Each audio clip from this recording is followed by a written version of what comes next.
Hey everybody, welcome back to the Nerdcast. It is Devin, broadcasting as always, live from an undisclosed location in the center of Texas on a pretty chill Tuesday evening. How's everybody doing out there? I seem oddly zoomed in. Why am I oddly zoomed in? Let me see if I could, I updated my NVIDIA drivers right before the stream, and that was a bad time to do it. Because, of course, something fucked up. Alright, well, I guess I really wasn't that zoomed in.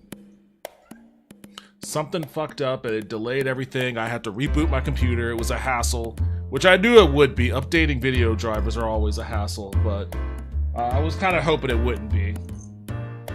Hey, Suki. Yo, Haunted West, welcome back to the stream.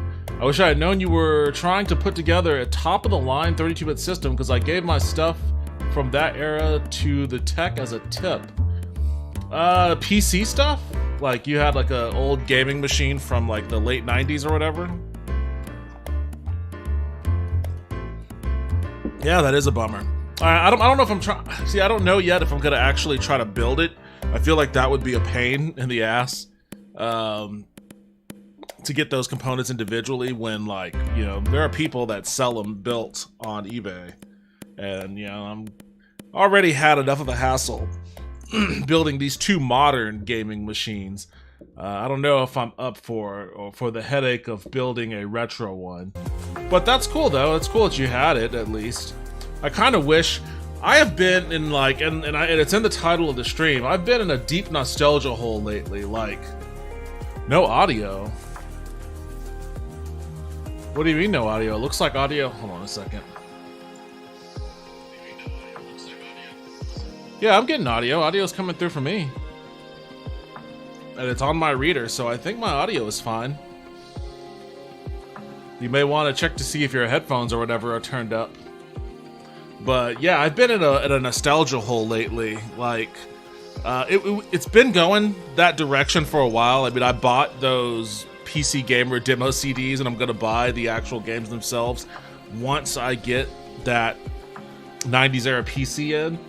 Like, I've been thinking a lot about it naturally, but then when the news that E3 has officially been canceled came out, canceled once and for all, then that just really sent me spiraling down the nostalgia trip because E3, so I guess taking it back to like the 90s, I was when was I first? It must have been 96. 90s, it was before then. I used to collect, Yo, Monocle Toaster, welcome back to the stream. Thank you for subscribing again. 16 months on a 13-month streak, damn. You know what, 16 months on a 13-month stream, or a 13-month streak, I'm gonna give you one of these.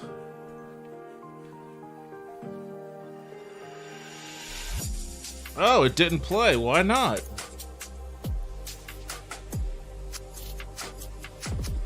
Okay, now I gotta figure out what's broken over here.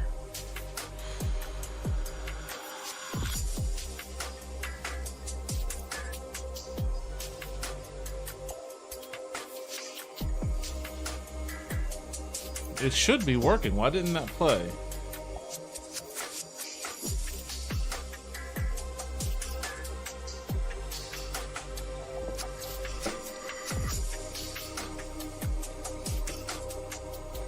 Hello, it is me, and I came to the realization there's no point to getting cookies and ice cream because you can just smash up Oreos and put ice cream that is the exact same. Also, something E3 is dead.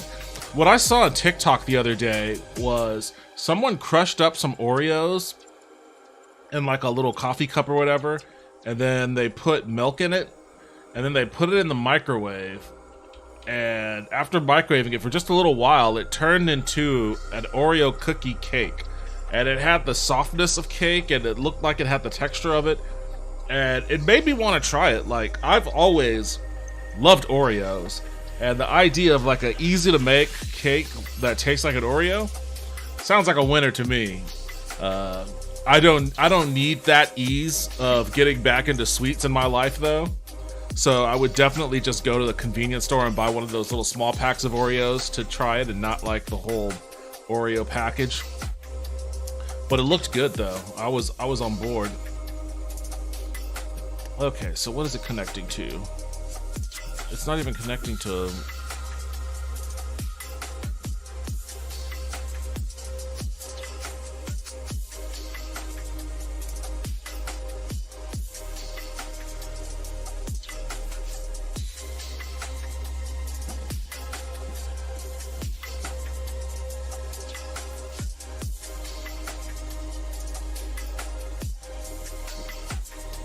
Why are my sounds not working? What the fuck?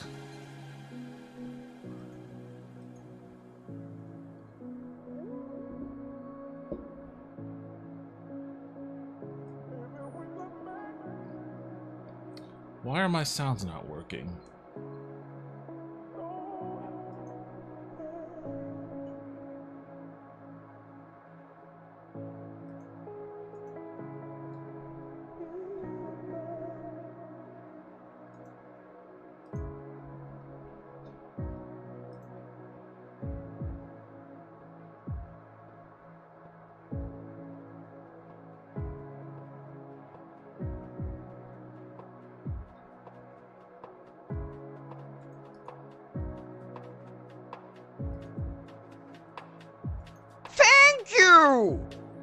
Okay, well, it works there. It works in StreamerBot. But for some reason...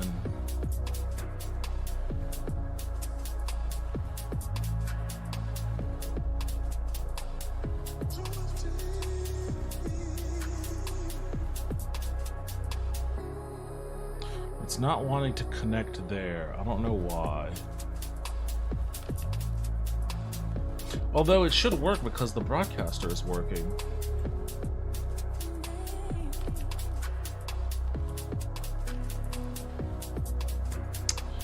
Of course. One thing breaks, I fix that, another thing breaks. I have no idea why this one's broken. This is new to me.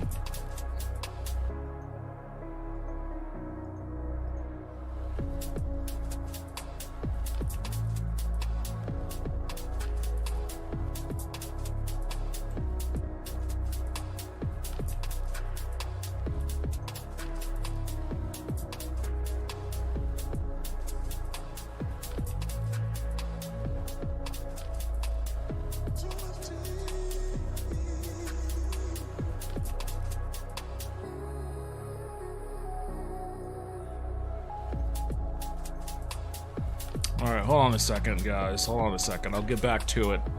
This is really annoying me, and I want these sounds to work.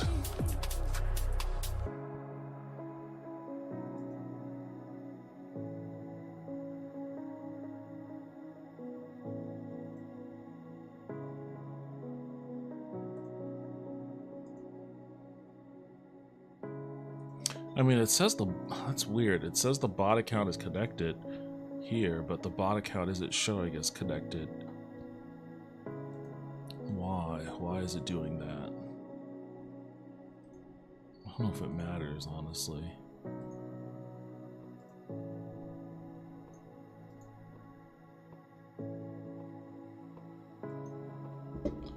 Are they gonna want me to update my StreamerBot? Oh boy. Anyways, what I was talking about before is like in the 90s, the mid 90s, well, early 90s, I was obsessively collecting Game Fan magazine. Oh yeah, there's a lot of fake cooking videos like that. Yeah, this is like those two dudes who are like, I guess they scour TikTok for like cheats, cooking cheats, and they test it out themselves. I get the suspicion that most of it doesn't work, and that they're just kind of like putting on a show. But I've tried out enough TikTok recipes to have some level of confidence in what I see. Like some things I'll look at and be like, no, that's not going to be good. Then other things I'll look at and I'll be like, okay, I'll give that a shot. And when I do, and I make some alterations along the way, they end up, you know, being really, really good. And I don't know about that one though. That one still seems a little sus to me, but a friend of mine who, excuse me, who used to work in a kitchen, told me that that was something that they used to do. So I think there's some validity to it. I just want to try it and see how it tastes. I do not understand why this isn't working.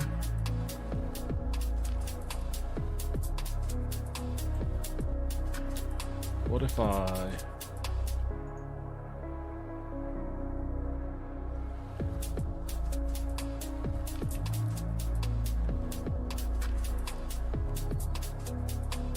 Oh, I am on the latest version. Okay, well then I have no clue.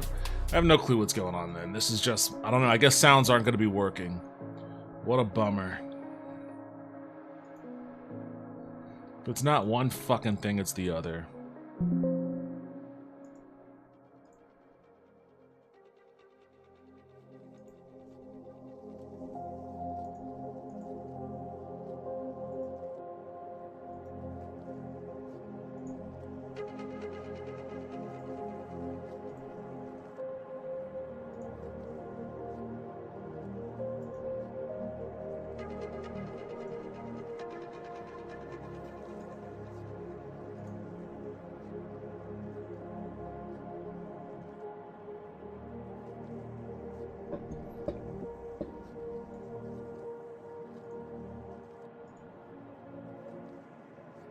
Nope, still nothing.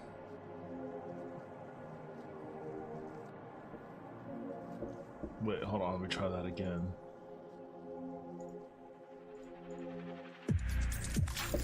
Nope. Alright, I don't know what's going on. It plays whenever I test the action by itself. And it looks like my broadcaster account and my bot account are logged in.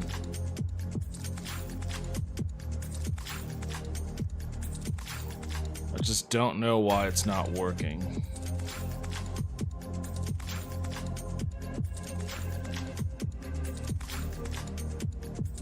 It was cool to have fucking sounds while it lasted, god damn it. I don't know what I'm gonna have to do to...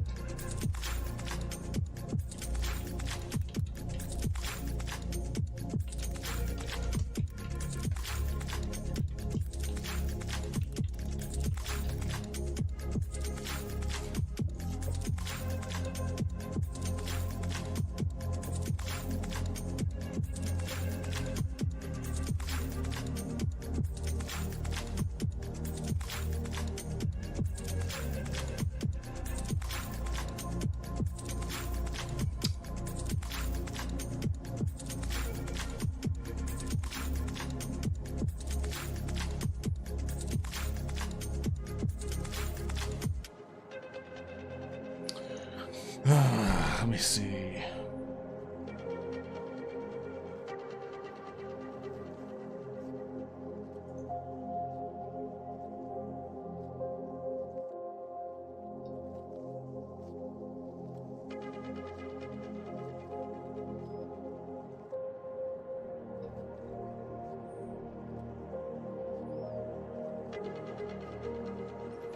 Really? Is that what it is? Let me try that then.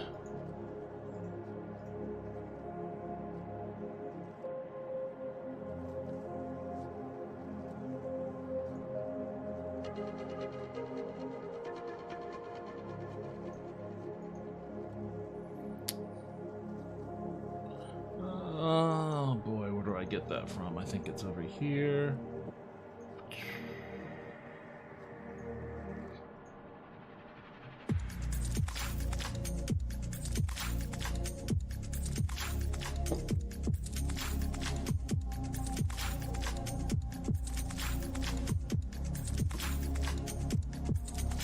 Damn, this is really annoying.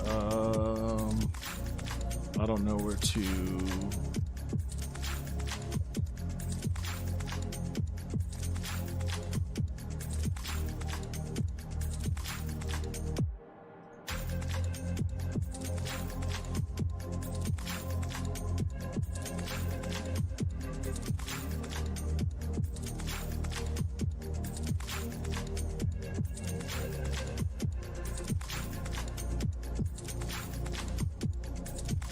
Oops. I hope I didn't fuck that up.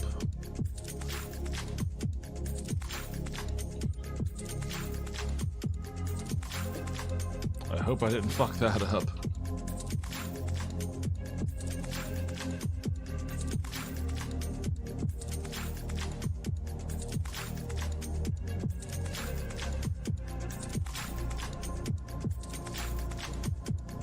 Well, I don't know if that worked or not, but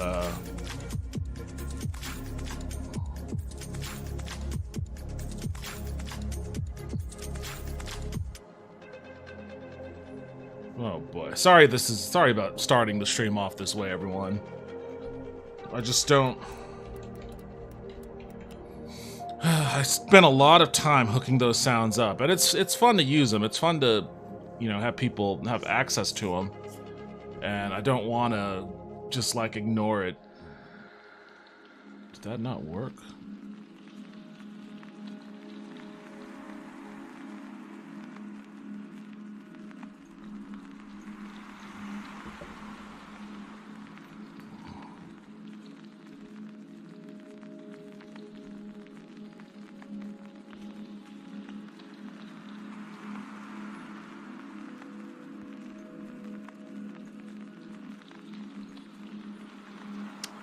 Okay.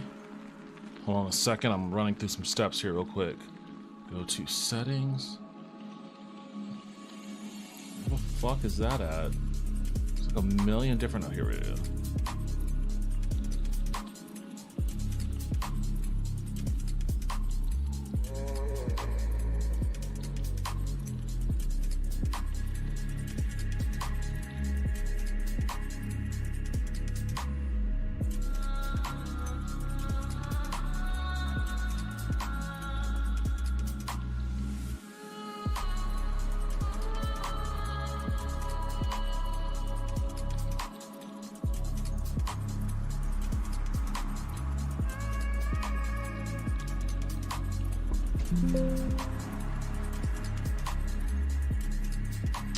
Damn, alright, what the fuck? Okay, hold on a second. Let me kill that. Oh, man. This is starting to give me a headache. I got bored and looked at the God of War wiki, and the director said that Egyptian or Mayan mythology are possible sequels, which would be neat since God of War did some Egyptian stuff a few times and never really went into it. Man, I gotta tell you, I've never played those games. I mean, they looked kind of interesting. I mean, I think I played a little bit of the PS. I don't know how many they released on PS4, but I played one on PS4 at least. Oh, this is showing all sorts of weird shit. What is going on here?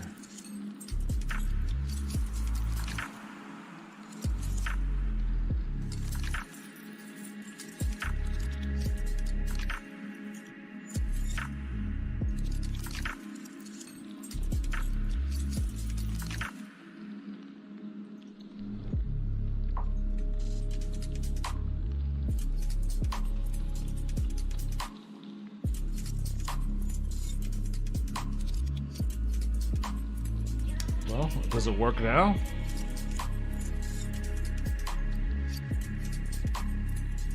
Nope, it doesn't work. Well, what the fuck? I don't know. I'm out of ideas. I'm out of ideas on how to get this damn thing to work.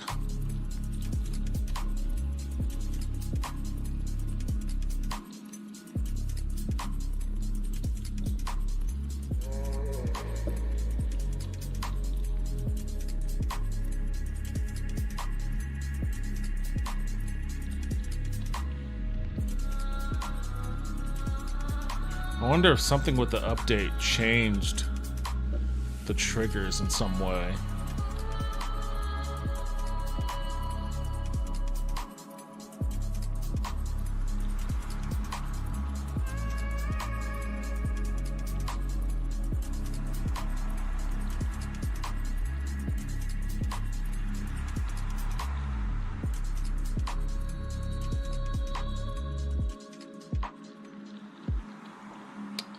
are my...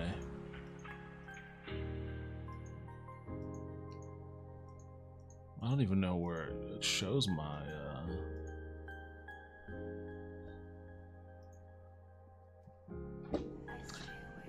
Fuck it. Alright, whatever. I give up. For whatever reason, my sounds are broken. That really pisses me off. Anyways, as I was saying before, I'm sorry, guys. I'm starting to become obsessive about getting the sounds to work. Because it worked just fine. Like, it's been working fine for a while, and I literally have done nothing. I've done nothing to change it. And now all of a sudden it just doesn't want it. It looks like it's logging into the right accounts and shit.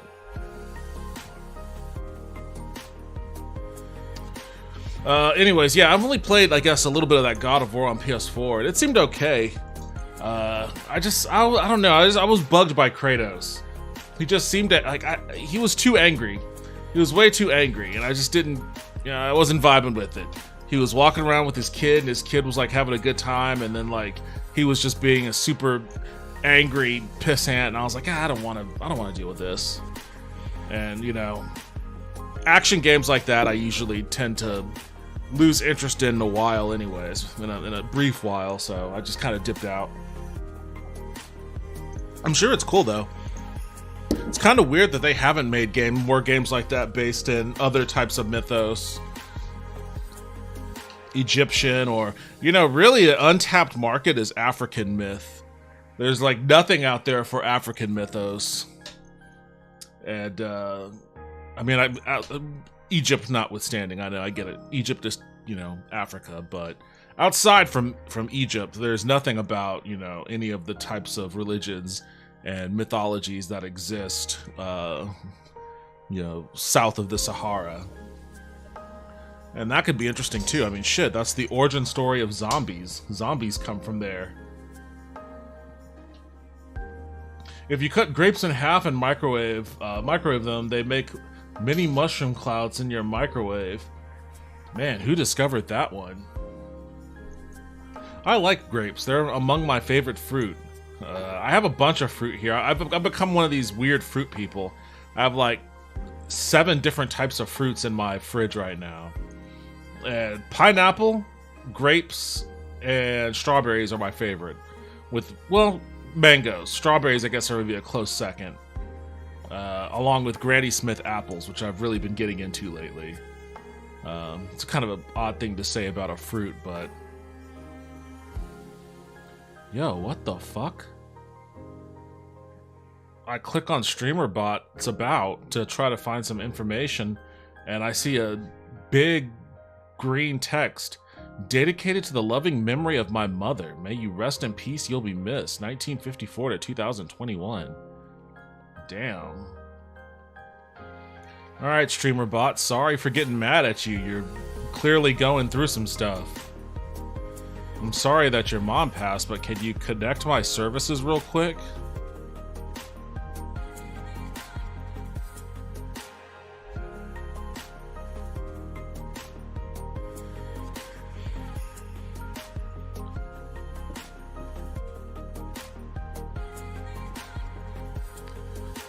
Oh, you did sound the horn. Well, which one do you want me to blow?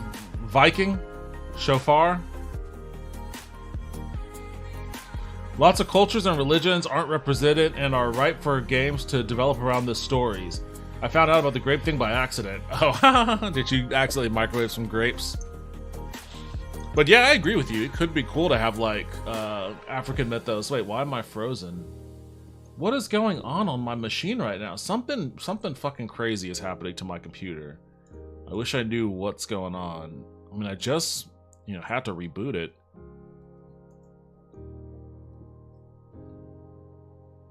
Viking? Alright. Sounding the Viking horn.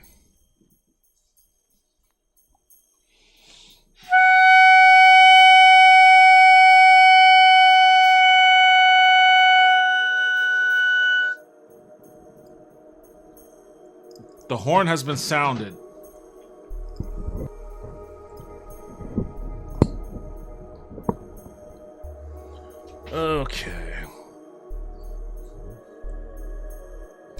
Speaking of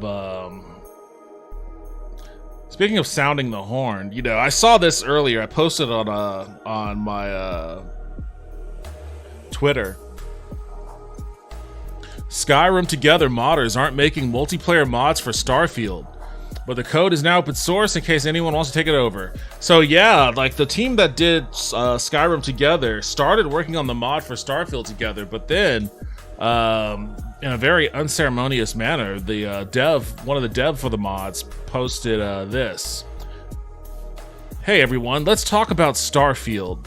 When the game released, I was hyped, like a lot of people, but probably for different reasons. I spent launch day and a few days after reverse engineering the game and porting over gameplay hooks from Skyrim Together to a potential Starfield Together mod. I ported about 70% of Skyrim Together reverse code to Starfield Together. There was just one problem. This game is fucking trash. So you can probably see where this is going. I mean, you already know where it's going based off of the headlines, but you know, this game, it's tough. It's tough because I did like Starfield. I liked it. I played quite a bit of it on the stream. I don't ever disagree with anybody that has like criticisms of it. I generally tend to agree with people's criticisms of it, but I always also just kind of felt like, yeah, your criticisms are valid, but that doesn't really take away from the kinds of fun you can have playing this game if you just kind of got over that. But this is actually, it kind of hints at a larger problem that Starfield might have in its post-release window lifespan. Because the modding community for Bethesda games is paramount. You know, it's why so many of those games continue to be played to this day. I didn't realize this until after I actually started playing the damn game a week after launch. The game is boring, bland, and the main draw of Bethesda games, exploration in a lively and handcrafted world, was completely gone. I a little disagree with that. I remember talking with Justin about the open world feel of Skyrim versus the open world feel of Witcher 3. And obviously Witcher 3 blows Skyrim out of the water in a variety of ways, but one of the biggest ways it does that is the world feels real. Like, the world that you travel in feels way more real, way more lived in. Characters in that world don't feel like NPCs. They just kind of feel like natural characters interacting with their environment and responding to you in a natural way when you interact within their environment. It had a much more real kind of feel than Skyrim did. And Justin, I remember Justin describing it to me as like Skyrim, or maybe I described it to him like this. One of us described it as doing fetch quest in a dead world. You know, so I disagree with the idea that, you know, a lively handcrafted world was a draw of Bethesda games. Like, the closest game I've played of theirs that can come to fitting that description is honestly probably, oh man, I don't even know. I don't know. Maybe Oblivion?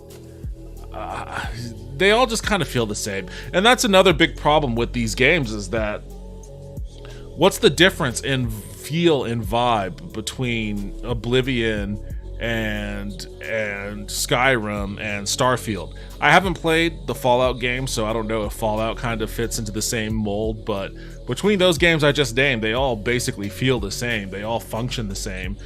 There's not a whole lot of like development or evolution, I guess, between those three outside of the visuals. I mean, there was more of a jump between Morrowind and Oblivion than Oblivion and everything post-Oblivion, because the combat in Morrowind still feels like an old PC game, PC RPG style combat. It's very stiff and stilted. It feels very much so like you're dice rolling, kind of the way that Daggerfall's combat feels like dice rolling. But the jump between Daggerfall and Morrowind was big, and then the jump between Morrowind and Oblivion was big, and then after that it's just kind of been versions of the same thing. Oh god, Starfield ain't doing good. I know, it's had like a huge drop in concurrent, like, let's see. It's had a massive drop in concurrent players.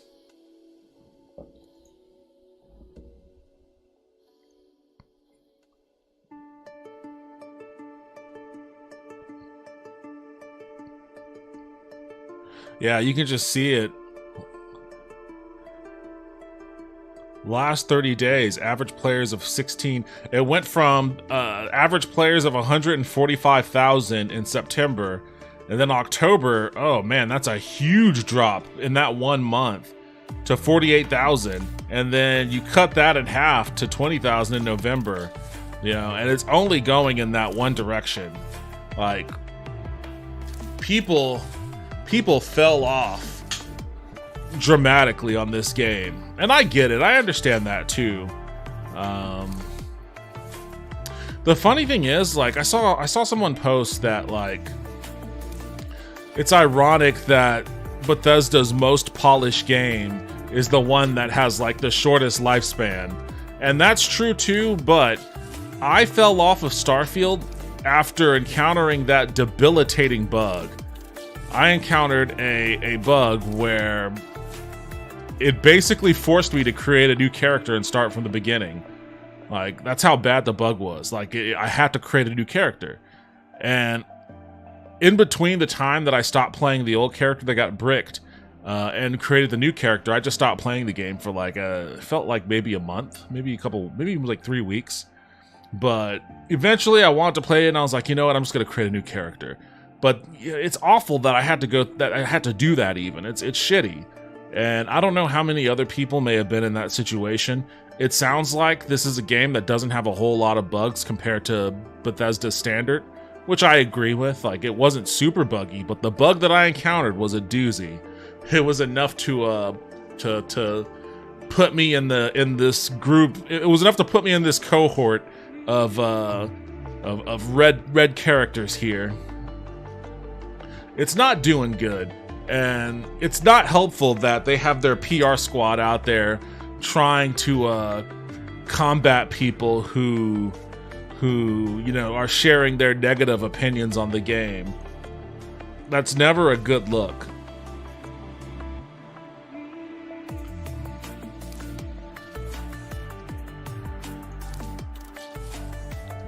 I like how people have been arguing. Of course, Starfield had a drop. It's a single-player game, ignoring the fact that Bethesda games are meant to be played for months and months.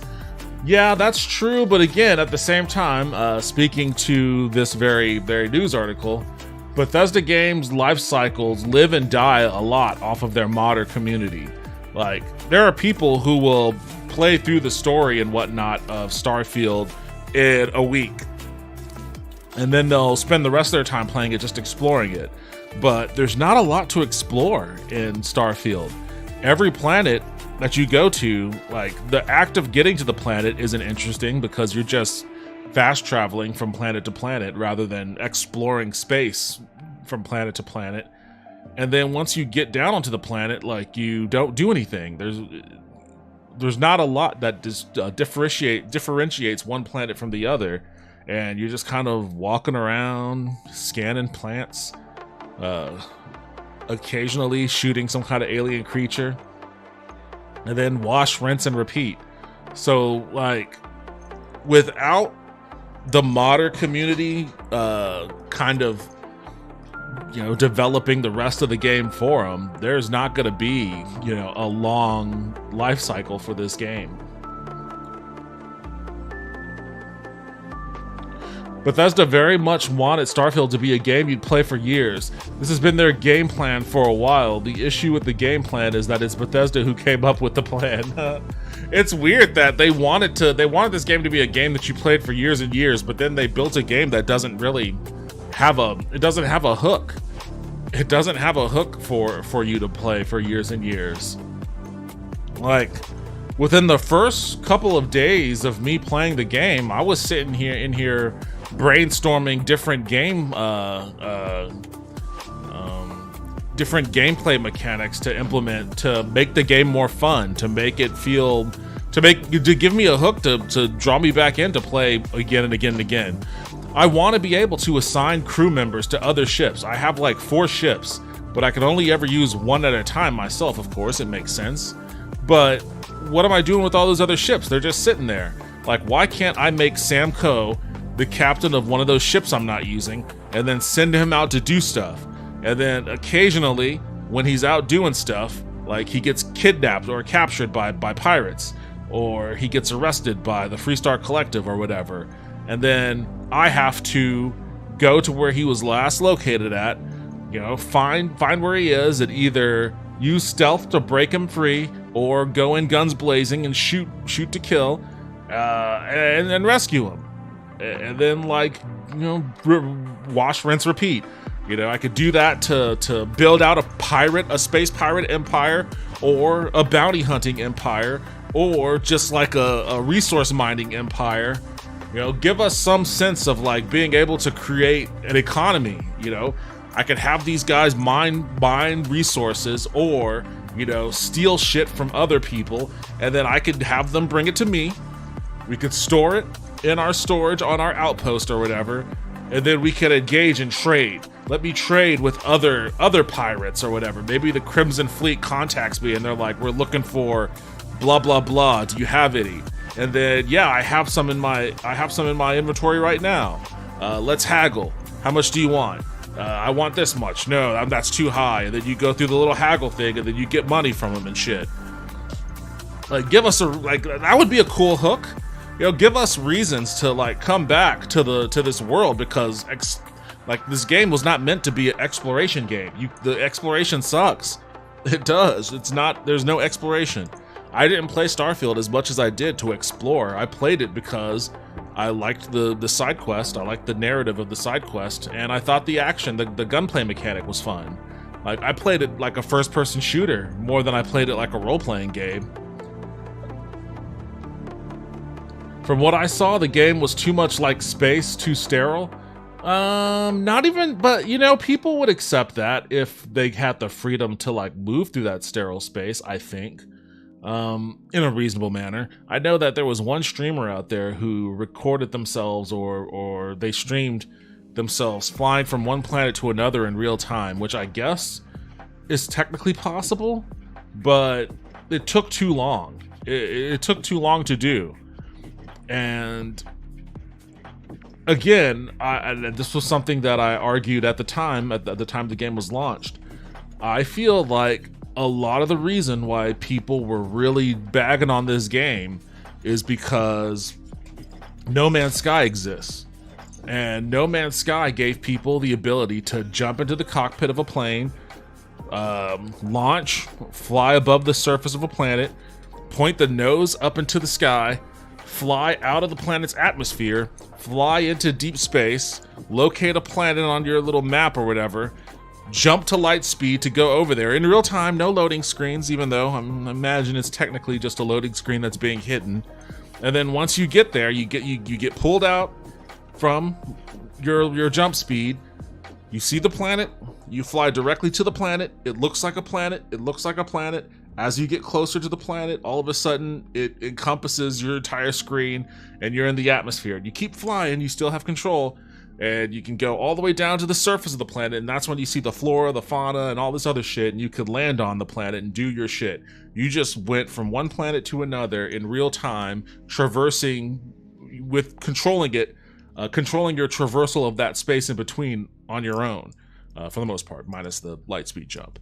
Like, that is space exploration that people loved. People like that. There are other things about No Man's Sky that people didn't like initially. I think they like all the updates they've made since.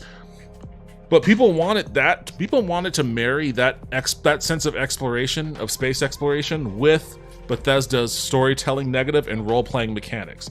They wanted No Man's Sky with skill trees and you know, character leveling in the role-playing sense. And they wanted it with a robust narrative that, you know, had plot twist and interesting characters and, you know, sci-fi concepts that seemed more familiar to them, that was spelt out more directly than like the kind of vague in the background storytelling that No Man's Sky kind of did. Like, they wanted a Mass Effect kind of feel, you know, for its story and narrative and characters with No Man's Sky exploration. But it doesn't have No Man's Sky exploration. It barely has Skyrim exploration. Like, it's not that space was too sterile. It just wasn't that's the weird thing. It feels like it wasn't a focus. It feels like they made a space-based game where space was not the focus. You know, which is weird because honestly, the space combat is fun in the game. I like that's something I usually don't like. I don't like space combat in other games that have it, but it's fun in Starfield. So they really dropped the ball in the game, honestly. Like, I say this as someone, again, that did enjoy my time playing it, but they really dropped the ball in making the game kind of a jack of all trades, master of none sort of situation, but not even in like it's just a jack of all trades, master of none. And again, in a world where No Man's Sky or Cyberpunk doesn't exist, then Starfield probably is Game of the Year material. You know, if this came out 6 years ago, then this would probably be a Game of the Year game. But the expectation has changed drastically from 6 years ago. Their defense for Starfield being one big empty sandbox is amazing. Generally going, the game's supposed to be a realistic depiction of space travel, and a lot of space is empty. Having a realistic depiction of space travel would be you sitting in your ship for years, getting excited over the prospect of seeing soil from Mars. Yeah, it's kind of tough to say it's a realistic depiction of space travel when, you know, they're talking, they've got space pirates and you know, all this other wacky shit going on. You know, they've got, you know, you touch a piece of rock and have like an acid trip. I don't know how realistic this depiction of space is really supposed to be. Like,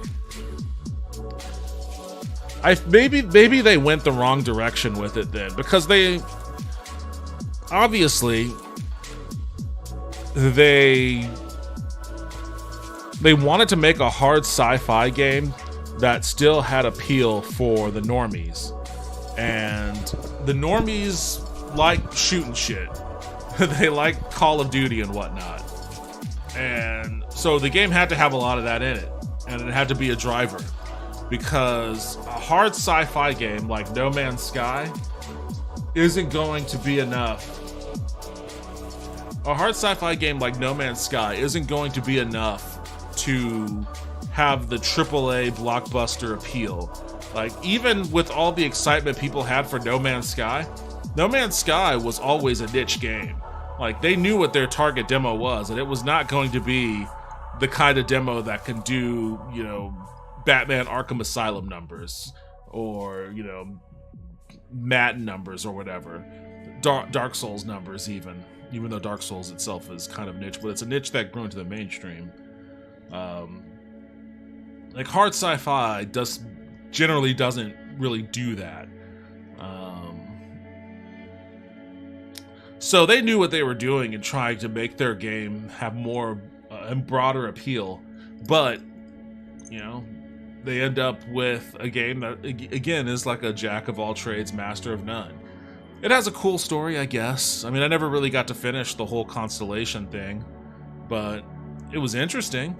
I liked the Crimson Fleet stuff before the game bricked me. That was cool. A lot of the side quests that it did on Neon and what is it, Aquila? That was cool. I liked the Freestar Collective stuff. That was fun to do. Ryujin, the Ryujin stuff was fun to do. Like, there was enough that was fun on the side that, you know, it'd make it worth playing, you know, if you had the money to spare and were looking for something to spend some time with. But for the type of game that they were hyping up, like, they oversold and underdelivered for certain in every aspect. The fact Bethesda made a big deal over you getting your own crew and did nothing with that prospect outside of having companions is very Bethesda. Yeah, I know, like, building a crew sounds cool. Like, that's why I want to do stuff like assign them out to other ships and have them do their own thing. I want to build a giant fleet of followers and have them have their own crew. I don't want to be the captain of a ship. I want to be the admiral of a fleet and have a bunch of other captains of ships report to me. You know, I want to be able to promote people from within those ships to captains. Like, I want a ship that Sam Coe captains that has other companions serving as crew member, and then I want to take one of those crew members and make them a captain of another ship.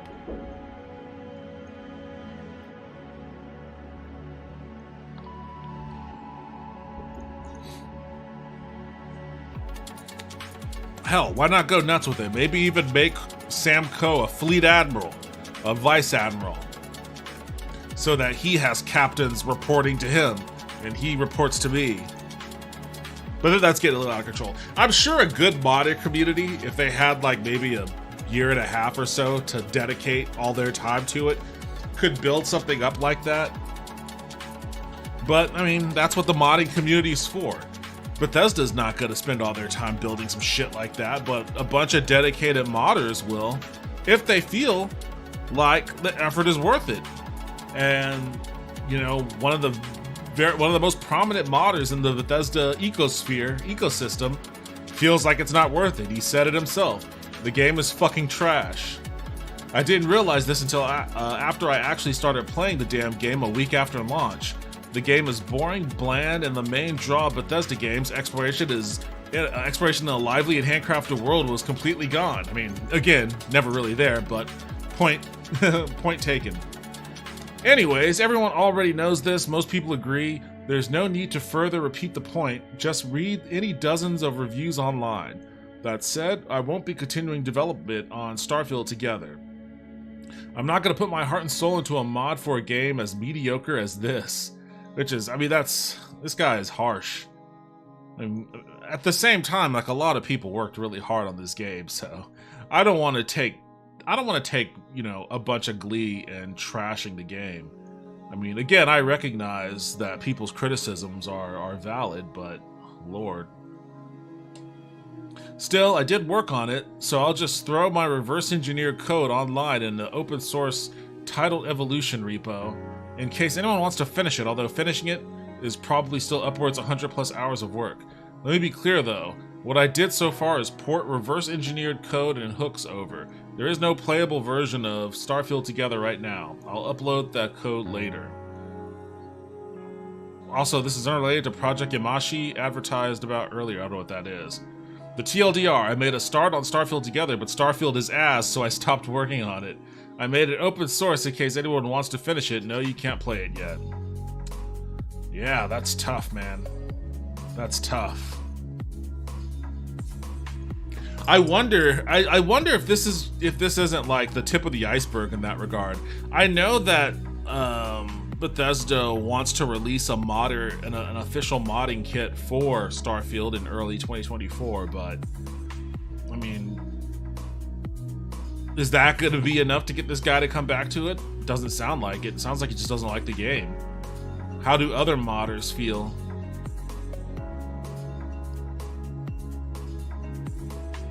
The fact they even briefly considered making Starfield canon with Fallout both shows extreme restraint from them not doing it, and it shows how much they don't get Fallout by even thinking about it for a moment of time, for any amount of time.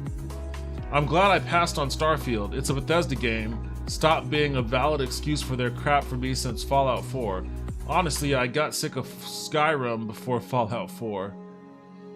I mean, I didn't mind. I'm still a defender of Skyrim, but I mean, that's a game that came out in what, 2011? I think Skyrim came out in 2011. Like, Skyrim was good when it came out. When it was in the era that it launched in, it was a fine game. I had a lot of fun with it. It felt new-ish. It felt new-ish. I mean, again, it was just a slightly up-jumped version of Oblivion, but I had fun with it.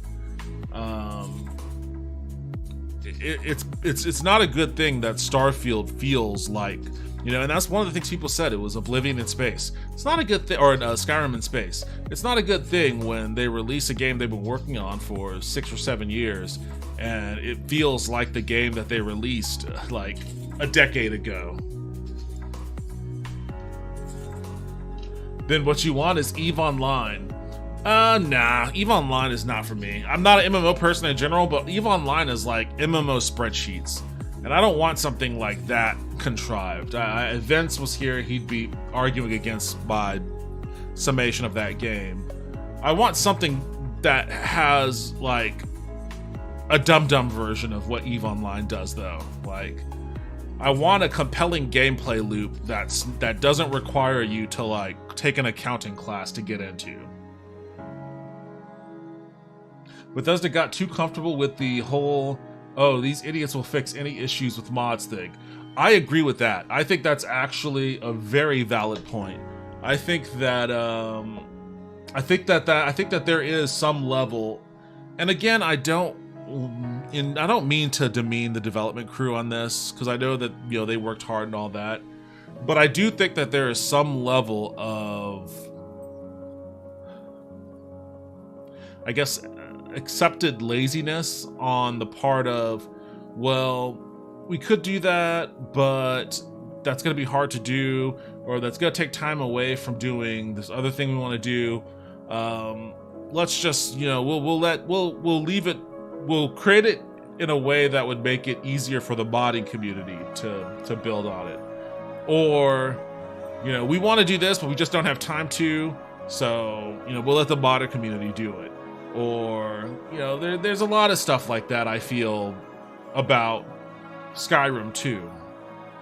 I'm not a big fan of and that's another thing that, like, the one, and I hate that I'm about to say these words. I truly hate that I'm about to say these words. The one positive thing, I don't even like qualifying as a positive thing. The one, I guess, maybe almost sort of, I can understand how it would be a pro thing about the whole NFT and games argument was the idea that a modder could make their mod an NFT and sell it on a marketplace and get some kind of money for it. I mean, it's still bullshit, but it's a lot closer to actually paying these people their, you know, for their labor. I've never, even you know, back as a high schooler, you know, doing Quake mods and shit, I always felt, I mean, it was cool to build them, like, it was cool to build them, but I always felt that it was weird that these companies would just be allowed and okay with just having a bunch of free labor add value to their game, you know, and they would never compensate them. Like, just all these dudes who are just enthusiastic fans that build all of this content directly for your game, and they don't ever get compensated for it. And then I think that Bethesda did get way too comfortable with allowing all that free labor to basically add the true value to their game.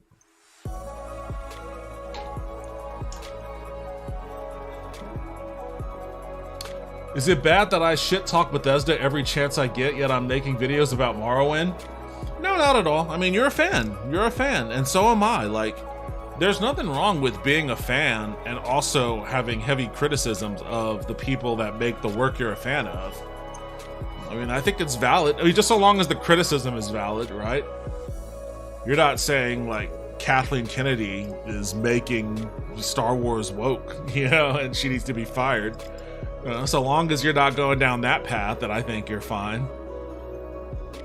In fact, like, you've played enough Bethesda games and are familiar enough with the modding community to be able to have criticisms like that. So, no, you're fine. You're good. Don't worry about it.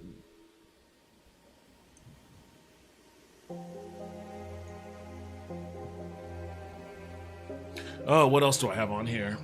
Epic Game wins shocking upset in Google Monopoly trial. It's so funny.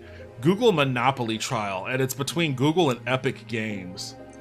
Like, Epic Games in and of themselves aren't monopolistic, but they're owned by someone who kind of is. Tencent, like Tencent is just as, you know, Goliath a corporation than Google is. I mean, they're Chinese owned, but this isn't exactly David versus Goliath here. Epic Games sued Google over anti-competitive practices and won. I mean, it is important that Epic won, because Google is still, I mean, Google is larger than Epic individually. But somebody had to lose this. You know, somebody had to lose this. A jury in the Epic v. Google case delivered a swift verdict concluding that the giant tech firm was operating an illegal monopoly on Android devices in the form of Google Play, the Google Play storefront. That's interesting. I wonder if that's going to have any impact on the Apple Store, the App Store. Because the App Store is the same damn thing. Like, in fact, like the App Store is worse, because you could at least sideload apps and shit on Android devices. You can't do that on iOS. You're forced to go through the App Store, so that's even more of a monopoly. Like, this is a legal precedent, I feel, that should have Apple very concerned. The verdict included findings that Google not only abused the ties between its App Store and billing services to harm companies like Epic Games. Oh my god, Apple should be fucking terrified by that. But that its distribution, because like Apple has like a service charge on their App Store service that is fucking insane. It's absolutely insane. Like, and it doesn't exist on Android. It's the service charge doesn't exist on Android. Only exists in the App Store. I was using TikTok in October to make those horror movie reviews that I did, and I was using that also to experiment with TikTok's promoted campaigns, because I wanted to see, okay, what's it gonna look like if I spend $20 promoting this post. And I went in, and you know, $20, and it had a service fee of like I thought maybe $5-6 maybe. And I was like, god damn, all right, well, whatever, I'll try it. And then I wanted to try a slightly larger tier that was gonna cost me, I want to say $40, but the service fee on that one jumped my fucking price up to like $90. It was insane. I don't know what happened in that. I don't know why there was such a huge discrepancy between the service fees of those two price points, but I couldn't do it. I really wanted to experiment with that one to see if that had any better impact, a longer lasting impact. Like, I wanted to see if there was a continued, even if it tapered off, I wanted to see what the taper, how long the taper was for when an ad campaign of a certain size ended and you still got engagement on the post. Because I noticed on the smaller promoted campaign purchases, as soon as that campaign ended, you had zero engagement. You would have good engagement on it while it was going on. They were putting it on people's feeds and shit, but the very second it ended, like, you were back in the wilderness. And I wanted to see if I had a larger reach with a campaign, if the taper would be a little longer. But I didn't want to spend that service fee to fucking find out, because it's like $100. It was like an extra $100 and shit. So I imagine that this could have a pretty colossal impact on the App Store if somebody, maybe, I don't know, maybe Epic, they did take Fortnite off of the App Store, didn't they? They could turn around and aim their guns at Apple using this as a precedent. Because like because the thing is, there's no alternative to doing that on Apple devices.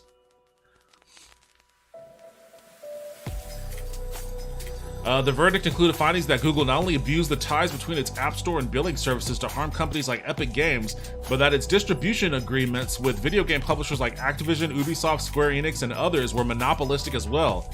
Judge James Donato still has to decide on which remedies the court will apply to rectify the problems, and Google has already announced it will appeal the outcome. Today's verdict is a win for all app developers and consumers around the world, Epic Games posted on its blog on December 12th. It proves that Google's App Store practices are illegal and they abuse their monopoly to extract exorbitant fees, stifle competition, and reduce innovation. Well, I don't know about that reduce innovation. I've come to have like a negative reaction to the word innovation. It's used in a context that whose propaganda I no longer buy into.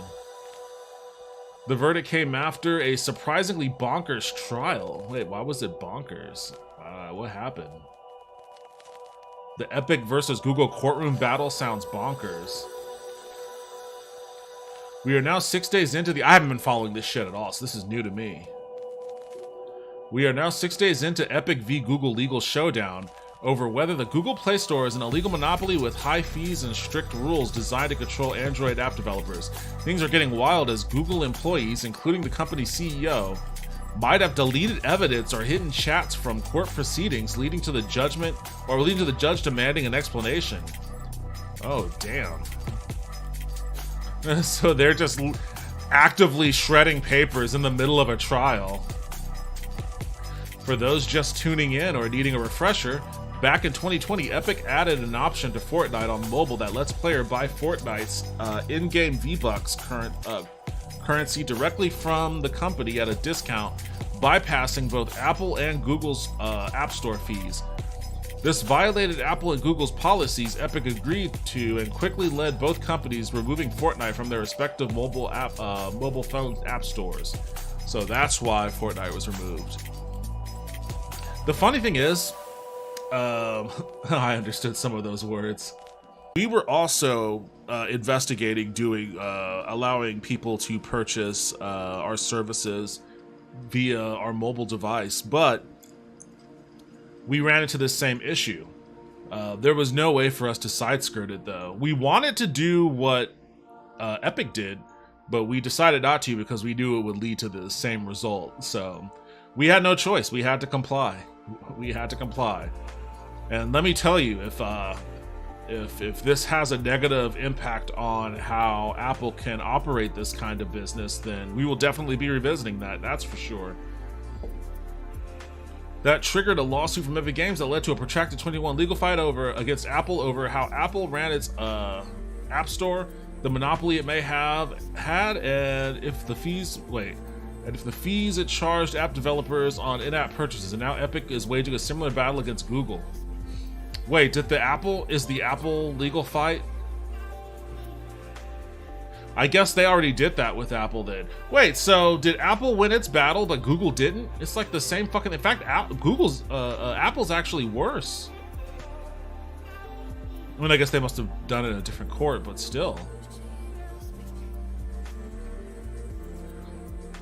As is usually the case, however, the most interesting parts of this court battle haven't involved the main issue of the App Store monopoly, with all the small bits of corporate scuttlebutt and secret data revealed during the trial. For example, last week, Epic admitted that after all these years, it still hasn't made a dime off of its PC-based Epic Game Store.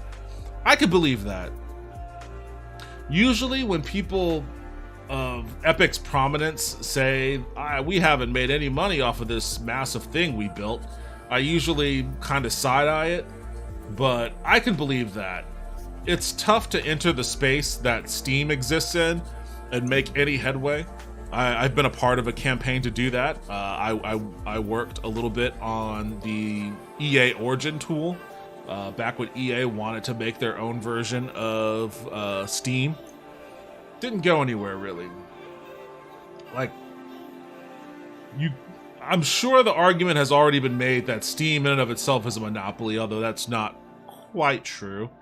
You can get games from other sources on PC if you wanted to. Steam just, they've been around since the 90s, and, they have a huge library, and they make it really easy to put games up there, as the day before will attest to. We've also watched Epic lawyers come after Google over mounting evidence that it might have hidden legally damaging chats from the court. A line of inquiry is still seeing unfold, so they haven't been saving evidence, they've been deleting shit, it sounds like.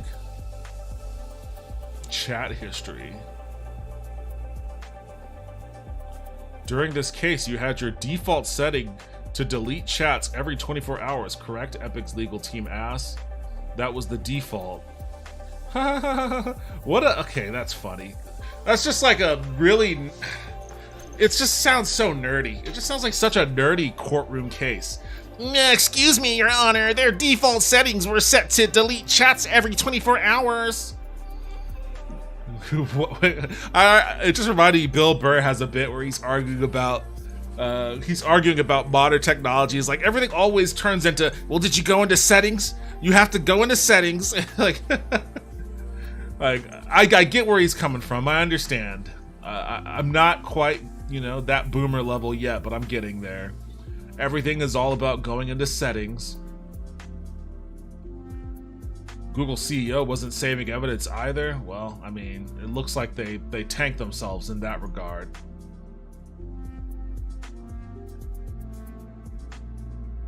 Google reportedly spent billions as a part of Project Hug to try and effectively bribe Activision and others into not launching rival app stores, so they can continue to maintain complete control over the Android marketplace. Project Hug? Testimony appeared to show a concerted effort by Google to stop big game companies like Epic, Riot Games, and others from launching rival app stores on Android devices, with the end result of that strategy being an absurdly profitable 30% flat fee on all Google Play Store sales. Damn. I'm wondering if there will be a new Creatures-esque type game with the advances in AI and all. Sorry, kind of non sequitur there. What do you mean, Creatures-esque game? I don't know what you mean by Creatures-esque type game.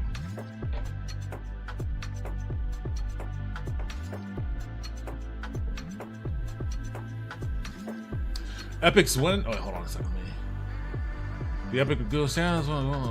The Epic v. Google verdict stands in contrast to the Fortnite makers' case against Apple, which it sort of won but mostly lost, even as it waits to see if the Supreme Court will take it up on appeal. Oh God. Our Supreme Court? The main Supreme Court? Those fucking corporate jackals?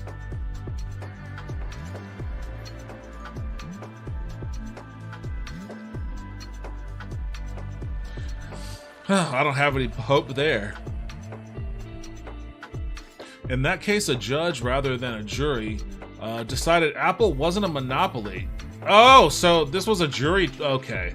Well, yeah, a jury is obviously going to be like, no, these guys are fucked up. And a judge is like, well, that guy just handed me a lot of money, man. I'm not going to rule against him. It's easier to get one paid off political official on your side rather than some random hodgepodge of a jury pool. In that case, a judge, rather than a jury, decided Apple wasn't a monopoly. Oh, imagine that. Though it would no longer be able to ban companies from telling users about how to pay them directly, rather than going through the App Store. A caveat Apple is still trying to get reversed. Fortnite remains unavailable on iPhone to this day, except through a really complicated Xbox Cloud gaming method. Epic's win in the Google case, however, could have major ripple effects throughout the mobile gaming space and beyond. One big benefactor could be Microsoft, whose $69 billion acquisition of Activision Blizzard appeared to be banking on a breakup of smartphone app store monopolies. You have to break that duopoly of only 2 storefronts available on major mobile platforms. Break that duopoly so they can make a monopoly of their own. I'm sure they have their own store waiting in the wings. Interesting. Epic's win in the Google case, however, could... Oh, I've already started reading that. The tech giant has hinted that it might leverage mobile hits like Candy Crush, Call of Duty, and Diablo Immortals to open its own game store on portable devices. I told you, those motherfuckers already have one waiting in the wings. Like, they're like, no, you can't be a monopoly. We're the only monopoly in town. Remember, we're Windows. We're the OG monopoly in the tech space. All you pretenders can step back.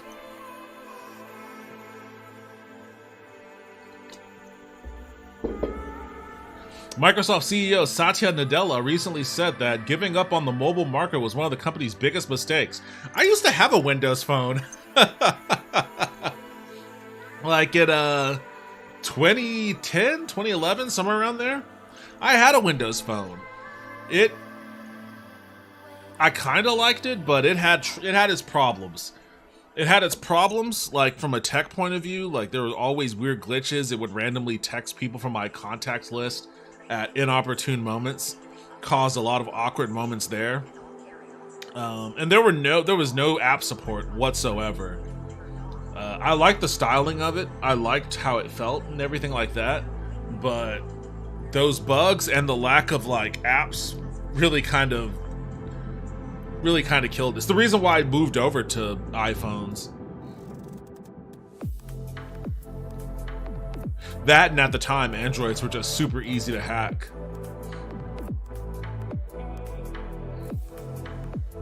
Doing so would allow the company to collect 100% of the revenue from lucrative in-game microtransactions and ad deals, a market that dwarfs traditional gaming consoles and PC markets.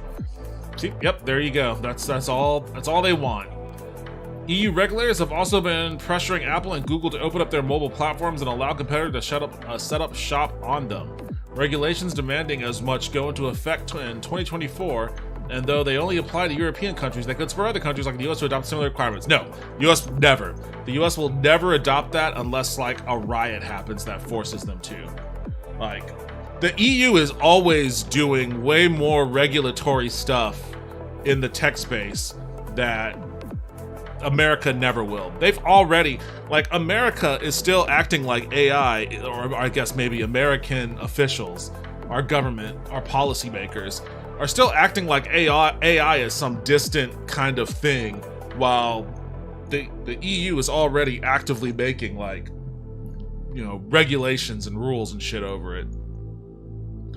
Like, it ain't happening in this country. Victory over Google. Epic CEO Tim Sweeney tweeted yesterday, after 4 weeks of detailed court testimony, the California jury found against the Google Play monopoly on all counts.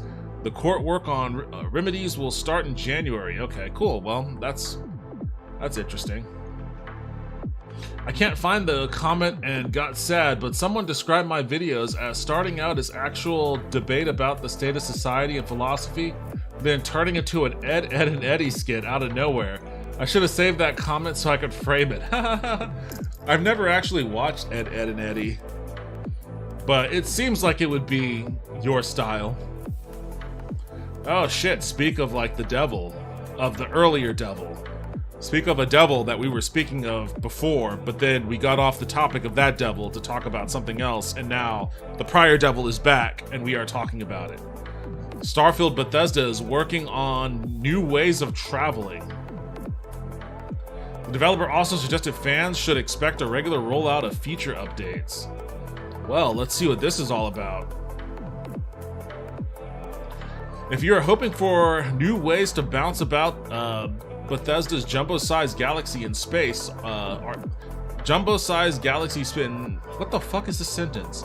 Bounce around Bethesda's jumbo-sized galaxy in space RPG Starfield. Galaxy in space. Just say, oh my god. All right, sorry. Isn't this a bit redundant? Isn't that a bit redundant? Galaxy in space? Okay, sorry. You might be in luck. In a recent Reddit response on Reddit, the developer appears to have teased an upcoming feature that will add new ways of traveling and that fans should expect regular updates moving forward. Though Starfield impresses with its galactic scale, the lack of more diverse ways to traverse, whether that's within the star systems or on its 1,000 planet surfaces, has remained a sore spot for players of the open-world RPG. Bethesda has gone on record saying the lack of ground vehicles is to encourage slower-paced exploration game loop. Oh boy. But, like, your planets suck. It's not like you're exploring some cool architecture. It's just flat lands, dude. But a recent Reddit response to player feedback about the latest patch suggests there may be some new ways of getting around coming to Starfield. Bethesda's response does not indicate what, quote, new ways of traveling means, but it sparked the imagination of fans hoping for the inclusion of vehicles or improved means of traversing star systems. So they're just teasing stuff out without actually saying what it is. Starfield's most recent update addressed a few sore spots, namely the bug that sees asteroids getting stuck on the ship, though it doesn't fix the issue where a whole ass city gets stuck. Fixed the outpost building bug and a resolution to the save issue cropping up when players stay on the same save file for too long without triggering a new game plus function. What? I didn't even know about that. Fans of the game were eager for more updates. However, in responding to this, Bethesda said on Reddit, "We've been hard at work on many of the issues you posted and expect an update early next year that will include a large number of in-progress quest fixes, as well as a FSR 3 and XESS. Don't know what those mean. Though we fixed several quest issues from occurring, in-progress quest fixes are much harder to fix, and we've built a new system to correct those without you having to roll back your save." That would have helped me. That would have helped my Crimson Fleet quest. We're also hard at work on many of the new features you asked for, from city maps. Yeah, why weren't there city maps? That's another thing. Like, why weren't there city maps from day one? To mod support, to all new ways of traveling. Bethesda aims for updates roughly every 6 weeks. All right, well, they're really banking on this one here.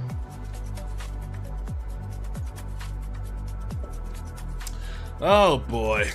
As I started the stream off saying, like, when I was a kid, like, I would collect Game Fan magazine.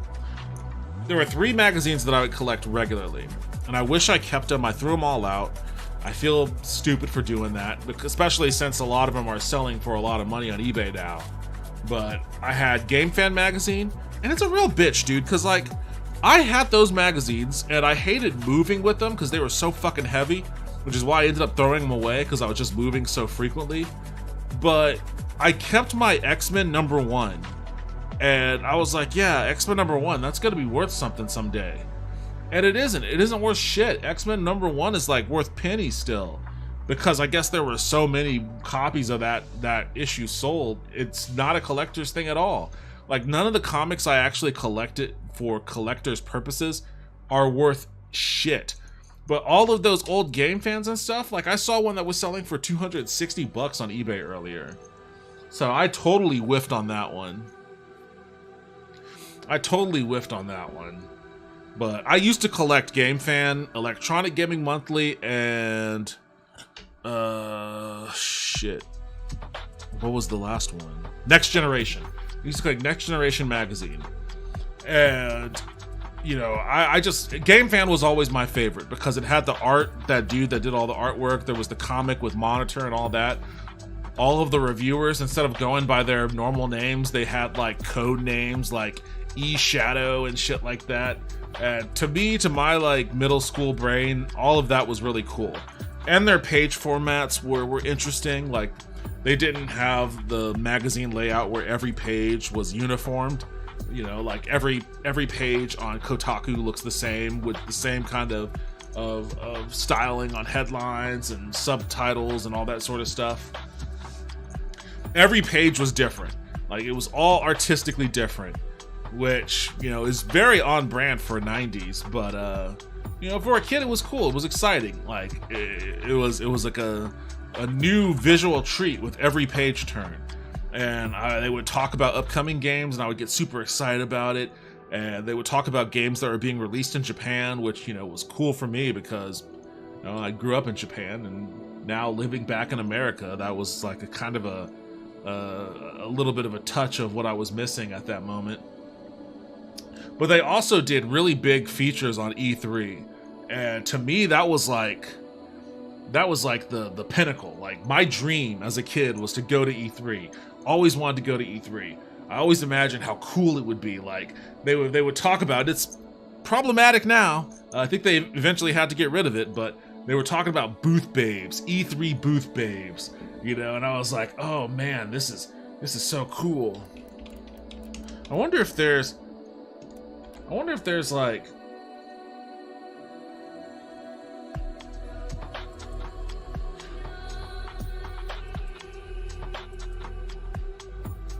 sometimes somebody will upload like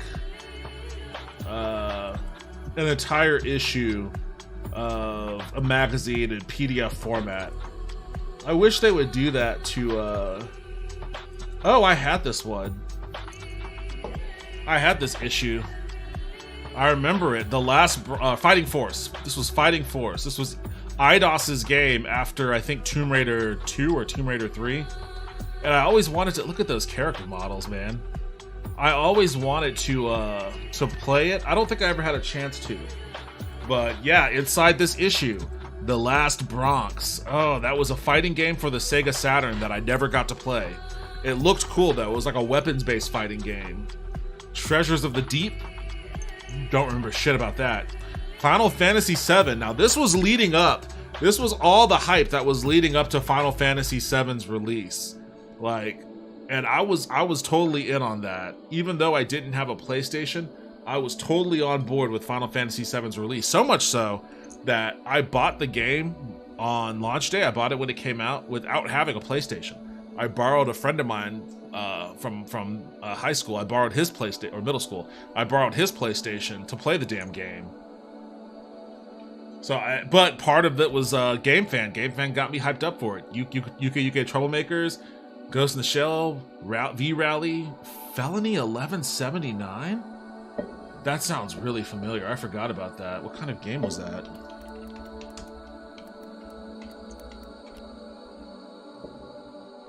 Was this like a Twisted Metal kind of game, or was it like a Grand Theft Auto kind of game?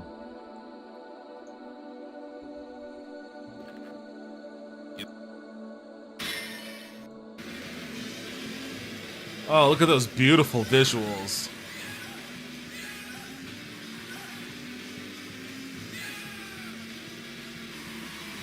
Oh, it looks like there might be like a... Oh, you can't run over people. I was about to say, it looks like there might be a Carmageddon component. Okay, so it's kind of like a weirdo crazy taxi. Vaguely remember that game.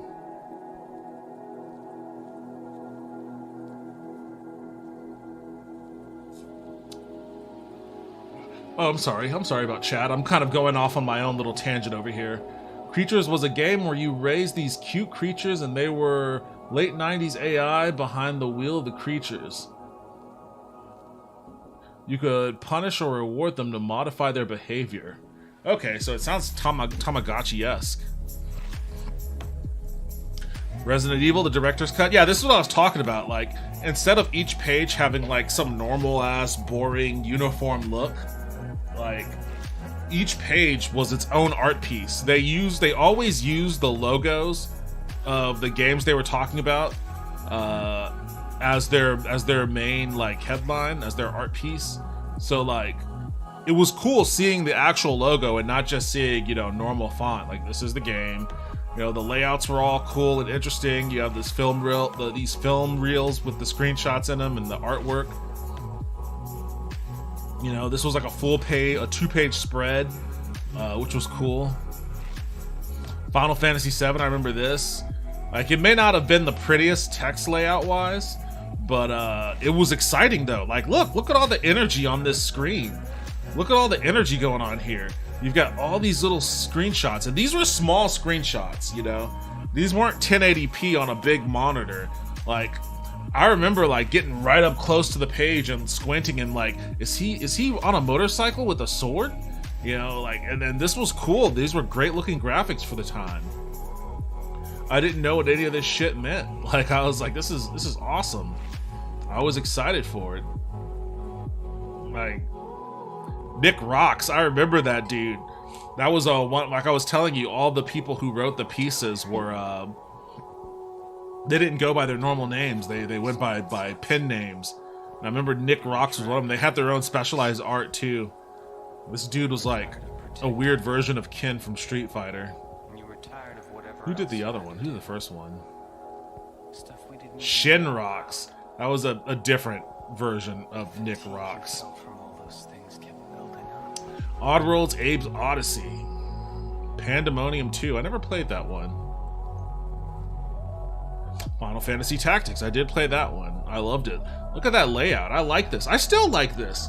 I know this is like very 90s to have it like this visual and this ununiformed, but I like it. Like this, to me, this has like a lot of energy. It has a lot of character, a lot of personality. Like no two pages are the same, which actually served as a really good marketing gimmick, because if there was a game that I was interested in, I would get more excited about seeing the layout done in this manner, like with the logo and like the visual stylings and the actual artwork and shit. I would get more excited about the game reading it in this format than I would reading it in a normal format. So it was a good marketing gimmick too. Here we go. GameFan presents 1997 E3. They were not E. Remember, that was Sony's first slogan for the PlayStation. It was like, "You are not E," and I don't know why they chose that as a slogan. It never made sense to me. It still really doesn't. But just a little flashback for you there. And so it was that on this day, the 19th of June, 1997, we did all journey to the sweltering metropolis that is Atlanta. They come from all over the world. And look, like 1997, I was 15 years old. I was 15. I had just moved from Japan to Oklahoma. I didn't have any friends because, all my friends were in Okinawa. Like I was in a place that I culturally did not feel comfortable in. I wasn't making a lot of friends at school. I didn't really feel like going to the mall and hanging out or whatever because, it was 1997. Kids still did that back then. But, I loved video games, and I had just gotten a Sega Saturn for Christmas. I wanted Saturn games. I was mad that everyone was hyped up for Final Fantasy VII on the PlayStation, because the few friends I did have, they were also role-playing game fans. Actually, they got me into it. There was like one copy of Final Fantasy III on the Super Nintendo that kind of rotated between all of us, but never directly. Like, it wasn't like one of us would play it and then we'd let the other person play it. Like, one of us owned it, and then when we were done, we went and traded it in at a pawn shop or an electronics boutique or something. And then a few months later, another one of us would go to that store, see it, and buy it, and be like, "Oh, this was Dustin's copy." And then they would play it, return it, or whatever. And then the same thing. So we just kept rebuying the same game between all of us. And I wanted something like that on the Saturn. I wanted an epic, like, role-playing game that the entire world was excited about, the way everyone was excited about Final Fantasy VII. So I would look at, like, E3 was important for me. Because E3 was like, imagine, I'm steeped in the system wars. Like, it's 1997. Sega's getting their ass kicked, and I'm a diehard Sega person now. Like, I just got their console over the N64. The N64 just launched, and everyone's way more excited for it than they are the Sega Saturn. There's Mario 64, there's a Zelda coming, there's all this GoldenEye shit, and like, I'm sitting there with my Saturn, like, just stewing. Everyone's juiced about the PlayStation. There's Final Fantasy VII, Crash Bandicoot. I'm sitting there just like, come on, Sega. This is your chance. And this was what E3 was for. This is what E3 was for like kids that were invested in the system wars. Like, this is your chance to show the world who you are. Show everybody that you are the dominant force here. You are Sega. You knocked Nintendo off of their platform. Like, you created, the dude with the tude stylings that was so popular in the mid-90s when Sonic the Hedgehog popped off, and all of a sudden everybody wanted an edgy mascot of their own. Like, you did that. Everybody liked that Sega was the grown-up system, where Nintendo, you want to play Mortal Kombat on the SNES? Okay, fine, no blood. If you wanted, I guess you had to do a code. But if you were a grown-up, if you were a more mature gamer, then go ahead and play Mortal Kombat on the Genesis. The blood's right out the gate. No worries there. That's the big boy console. That console had X-Men. And if you were an X-Men fan like me, you were mad that there wasn't an X-Men game on the SNES. You can go over to the Genesis, There's 2 X-Men games there. You know, so like 1997, I'm like, come on, Sega, you have to return to form. Give us a Sonic announcement. I saw in one older issue of Game Fan, they had a little snippet talking about Sonic Extreme, and it was like just a little screenshot of Sonic in a 3D world. And it was like, is this supposed to be like Sonic but Mario, or like Mario 64 but Sonic? Eventually they canceled that game. I think a part of it leaked online somewhere. You could actually download it and play it. You can watch video on YouTube of it, and it looks like absolute dog shit now. In retrospect, it looks like complete dog shit.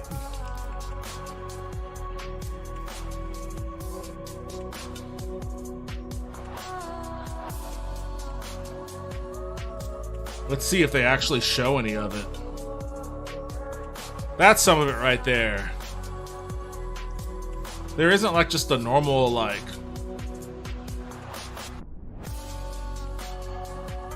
Is this... what is this?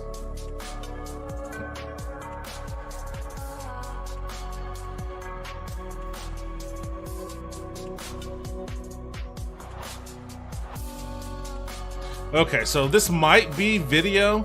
I guess it looks like it was recorded off of VHS or something. I don't know what's going on here. But this is basically what the 3D Sonic for the Saturn was supposed to be. And I remember seeing screenshots of this and just being like, oh, that's so awesome. That's like, it's like Mario 64, but Sonic. Like, when is this coming out? I want to play this. It never came out. It never came out. I would say unfortunately, but honestly, maybe fortunately, it never came out. It's got this weird fisheye lens effect too. Chill out, music. I think you're a little too loud. It has that weird fisheye lens effect too that I'm not a super big fan of, but yeah, I remember seeing that too. So I wanted to hear more information about Sonic Extreme. You know, in this issue in particular. But yeah, imagine being a 15-year-old in all of those conditions that I described before. This magazine just came out. I just got it. I went to Babbage's or whatever, and I bought this magazine. I got home, I sat down, I'm gonna read it. And this is what I'm reading. And so it was that on this day, the 19th of June, 1997, we did all journey to the sweltering metropolis that is Atlanta. They come from all over the world to look at, play with, buy, sell, and basically show off those elements of goodness in all our lives, video games. We have come to this place to see and play as well, but most importantly to observe so that you may benefit from our trek. For seeing new games is great, but the enduring marathon that is any E3 is indeed a torturous undertaking. And I'm just seeing all of these images too. So here's what Sony was up to with the PlayStation for E3 of 1997. Can I make this bigger?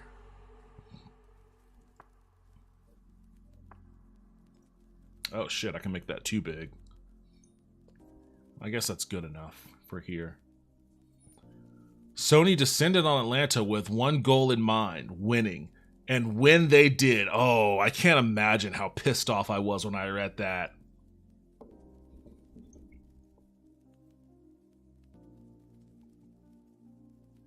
Oh, you're still talking about creatures intricate and had mating as well as genetics, and you don't provide for them or clean up after them. They spend time learning in the nursery and they teach each other. Okay, so I guess I was in response to me claiming it's like Tamagotchi. So not quite Tamagotchi. You don't have to keep it alive or clean its poop or anything.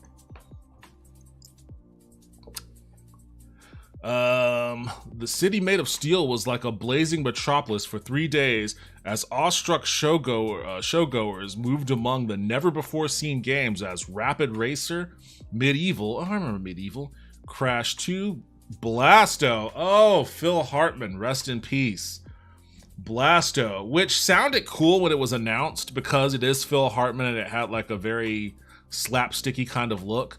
but that game did not do well. And many, many more.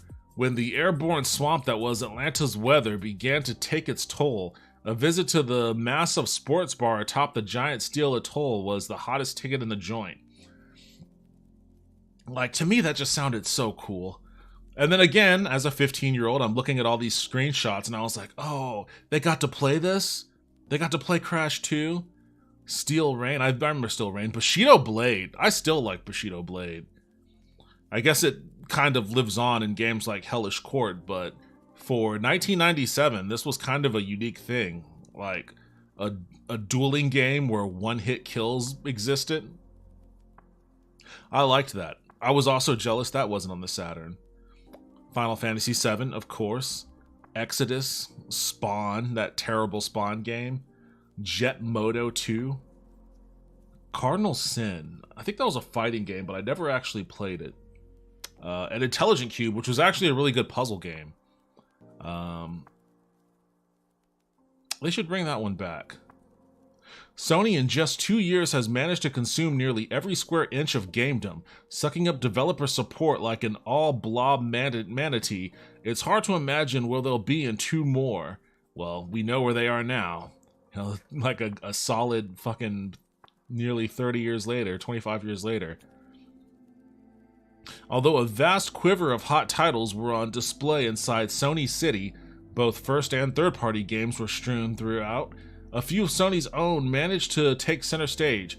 Crash 2, for one, which many regard as the game of the show, looked absolutely gorgeous, but perhaps more exciting because we did not expect them, were Beasterizer, a shocking 60 frames per second fighter from Hudson. I don't even remember that game. From Hudson, Japan. Medieval, a spooky 3D adventure with textures from above. Now, these guys were really juicing these games. And Rapid Racer, a Model 2 caliber. Model 2 was the arcade architecture that Sega built the arcade versions of Virtua Fighter 2 and Daytona USA on it. And at this time, 1997, Model 2 was kind of the gold standard of arcade visuals that never managed to make it to consoles in this generation.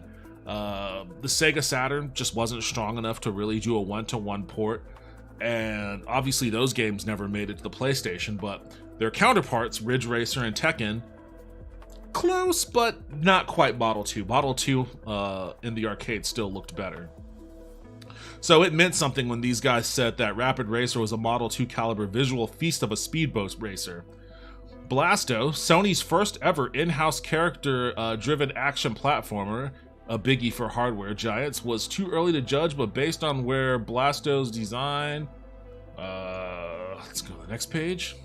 Oh, they don't have it. They don't finish their write-up on Sony. Alright, well, what do they say for Nintendo? And honestly, by this point, I'm stewing. I am just stewing. I can't wait to see what they say about Sega. Because, like, they just fucking gave Sony a golden hand job. They gave him the golden handy right there, and I was not for it. I want Sega to prove to the world that they belong in this conversation. Like, again, in the previous write-up, they were talking about how Sony took the world by storm, hard to see where they'll be in 2 years, etc., etc. Like, Sony was the champ. And the N64 had just released, but, people were already super hyped over it because Mario 64 was awesome, and, Zelda was on the way. So I was in my feels, for sure. Par for the course, Nintendo had a massive display complete with areas synonymous with their four major titles of export. Banjo-Kazooie, Conker's Quest. That was before it was Conker's Bad Fur Day. Conker's Quest was, the cutesy E for everyone platforming game starring a cute little squirrel. But eventually they, of course, famously repurposed, or I guess refactored the game to be the polar opposite of all of that. And I've never played Conker's Bad Fur Day, but it's kind of legendary in how edgelordy the game ended up becoming. So it's funny to see it in this write-up as Conker's Quest. And you can see the screenshots down here, how like cutesy and innocent it looks. I would like to watch a video or something over the life cycle of that game and how it transformed from Conker's Quest to Conker's Bad Fur Day. GoldenEye and Star Fox. The litter of third-party stands that normally surround Nintendo Land were as scarce as I've ever seen. See, that was a big part of the system wars back then, is that when the N64 came out, a lot of third-party developers didn't show up for it to support it because they didn't like the cost and the restrictions of building for cartridge. So a lot of those third-party developers went to Sony. Because they didn't want to go to Sega because the Saturn was in the marketplace of reputation, it was the inferior system. It was number 3 of these 3. But more importantly than that, it was a hard system to code for. It was a notoriously hard system to develop for because of the way that the architecture of the chipset was built.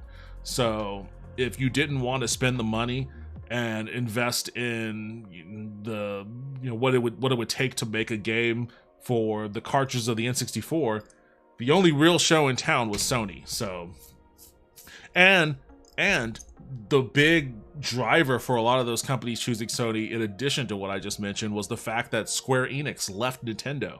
That was a big deal because prior to that, it wasn't Square Enix at the time, it was Squaresoft. But all of Squaresoft's titles were Nintendo games. And Final Fantasy VII was the first one that wasn't. And it was exclusive on the PlayStation. So like that was a huge thing. A lot of people started looking at the PlayStation like, wait, maybe they know something that we don't know.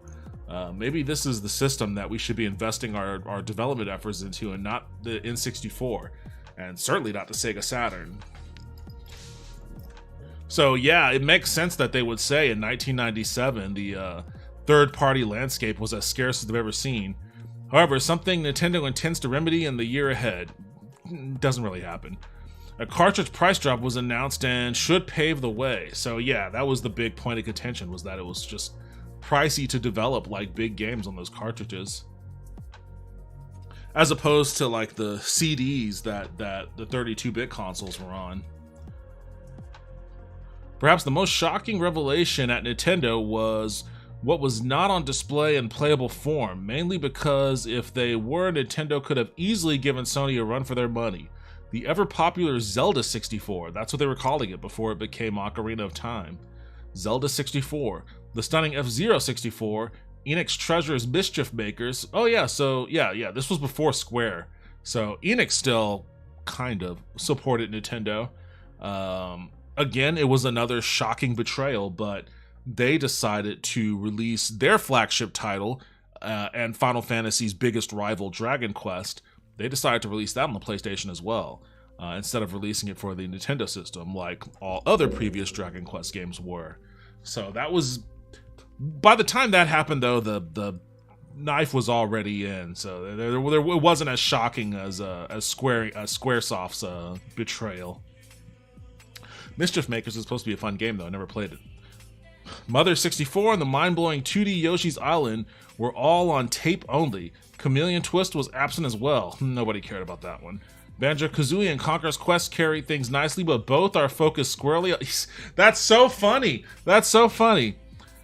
Banjo-Kazooie and Conker's Quest carried things nicely, but both are focused squarely on young demographic and were being compared to a Mario in every conversation. That's so funny. That had to have been... I mean, obviously... that perception was a driver in why they moved it away from being a kiddie game into being what it was. Because if a magazine like GameFan was like, yes, but, then obviously others were saying it too. Personally, I think they both look better. Well, there's that. I guess he said they look better than Mario 64, and he's not wrong. Mario 64 is great, but those games do visually look better.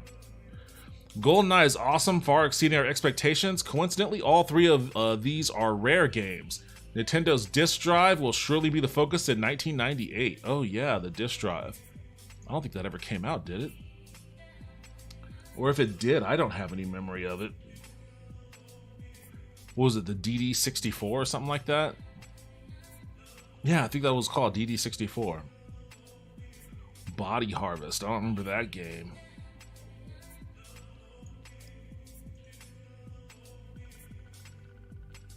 What? Wait, they don't talk about Sega? Oh, you son of a bitch, you didn't scan the Sega page? The disrespect, dude. The fucking disrespect. Oh, the fucking disrespect to not scan the Sega page. Ogre Battle. Here's a Saturn game. But this was part of the magazine, like I said before, this was a part of the magazine that focused on what was coming out in Japan. So I'd always look at these and be like, man, why can't we get those here? I want to play that. Rabbit. Oh, come on. Yet another H-Core import, this time from EA Japan. Rabbit is a sort of cross between Darkstalkers and Samurai, just rocks. Ahem, excuse me, SOA, that's Sega of America. Hello, anyone there? We'll review this next month. Review that next month. So yeah, that's a big point of contention that they brought up a lot. Is that there were awesome games coming out on the Saturn, but they would just come out in Japan, and nobody would release them in America. Nobody. I mean, you know, Working Designs did some, but Sega didn't. And some games that Working Designs wanted to release in America, Sega wouldn't let them. Willy Wombat, hello, Sega of America, may I help you? What's that? A polygonal isometric action adventure with rotation on the fly by Westone, makers of Wonder Boy, and art by Famitsu lead artist Susumu Matsushita? No thanks. Bzz. We'll review Willy next month. See, like, it's all predicated by the fact that Sega just was not in the game. Like, we just had all those other pages where Sony and Nintendo were just knocking out of the park, maximum interest, but they just weren't. Sega just was not about it for some reason.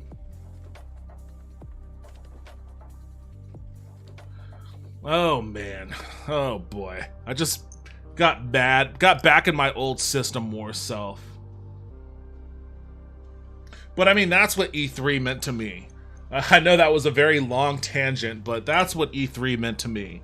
So when the news broke that E3 is done and gone for good, I've never been, I've always wanted to go, and I know that in recent years it wasn't the same thing, but it still hit me a little. It still hit me. E3, the video game conference that's taken place annually in Los Angeles since 1995, is officially dead. After several years of struggles and rumors of its demise, its end was confirmed by the Washington Post exclusive interview with President and CEO of Entertainment Software Association Stanley Pierre-Louis. Or Louis. Is it Louis or Louis? If it's Pierre hyphen, then I want to say Louis. Pierre-Louis. Pierre-Louis told WAPO that after more than 2 decades of hosting an event that has served as a central showcase for the US and global video game industry, E3 would be no more. This comes after the COVID pandemic forced the ESA, the nonprofit trade association of the video game industry, to cancel E3 2020, go all digital for E3 2021, and then cancel E3 2022 as well. This year's event was also canceled, as were those for 2024 and 2025, igniting rumors that it would never return and that it was killed by companies reducing their presence at the event, which is true. The Game Awards host and producer Jeff Keighley relished its absence as it drew more attention to his Summer Game Fest. I haven't even heard of Summer Game Fest. Honestly, a lot more people pay attention, I think, also to the Video Game Awards, because the Video Game Awards just, you know, operates largely as a trailer drop that's buttressed by award handouts. But just as recently as September of this year, E3 organizers were promising a reinvented showcase would come in a few years. While the reach of E3 remains unmatched in our industry, we are continuing to explore how we can evolve it to best serve the video game industry and are evaluating every aspect of the event, from format to location, Pierre-Louis said in a statement. We are committed to our role as conveyor of the industry and look forward to sharing news about E3 in the coming months. Well, this was the news they shared in those coming months. After more than 2 decades of E3, each one bigger than the last, the time has come to say goodbye. Thanks for the memories. Ah, boy. Pour one out. Pour one out for E3. It was such I mean, it really was such a critical moment in my upbringing, in my coming of age. I wanted to write a screenplay for a movie about, you know, kids in my age and demographic back then. It was going to be set in the 90s too. Like, just basically me in the 90s, but, you know, me and a group of friends get together and actually do a road trip to go to an E3. But then I realized it was a lot, what I was piecing together was a lot like that, what was that movie, Fanboys or something like that? And I was like, well, you know, maybe not. But it really did have that kind of an impact, that kind of a vibe. I miss it. Well, okay, I guess maybe I don't miss, no, I do. I miss being obnoxious about the System Wars. I miss being obnoxious about all that shit. I miss Sega. More than anything, I miss Sega. It's crazy that I've probably spent more years of my life trashing Sega than I've spent, like, actively rooting for them at this point. Like, they were formative years for sure, but it was only about maybe 5 years? From, like, maybe 6 or 7 years. I've definitely spent the majority of the post-millennial era trashing them.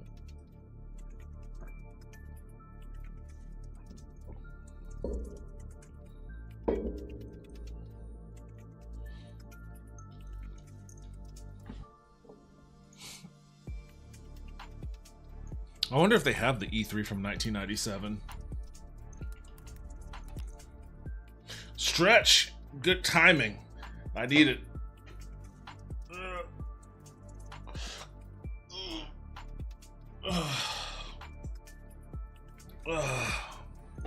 Checking in on the ladies. Unfortunately, they aren't in here right now. But next time they're in the room, I'll give you a cat cam.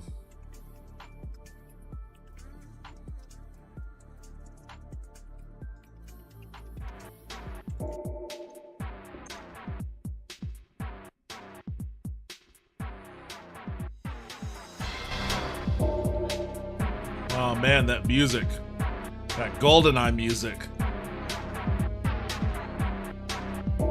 What a shitty video quality, but I guess it's just some camcorder from the mid-90s. I mean, it looks cool. Quake. I was into Quake.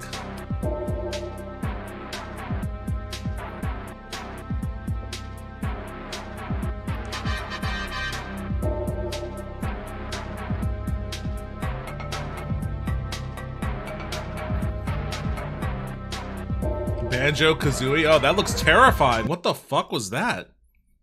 That looked like a... Look at that. That looks like a Five Nights at Freddy's creature. God damn. That's legit scary. Even the logo looks like somebody just spray painted that on in a hurry. Yay, we had an E3 that was at a McCormick Place here in the early 90s. Got to play Cool Spot. That's all I really remember. Well, it's awesome you got to go, though. I'm really sad that I've never gotten to go to one of these.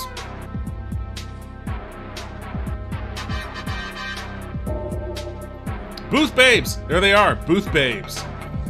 I told you, they were a thing. With a Ferrari and a Superman. Not sure why that was there. Unless they were promoting Superman 64.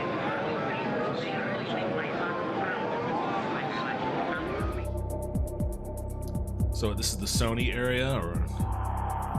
Yeah, this is the Sony area, it looks like. Look at all those TVs, man. That's a lot. Look at how professional the Sony era looks. It looks more modern. Like, compared to the Nintendo area we just saw, this area just seems, it just looks more modern and professional. Blasto. It looks cool. It looks like an amusement park, kind of. Like a theme park. Oh, Parappa the Rapper. I was all about that one too. Kick, punch, it's all in the mind. Is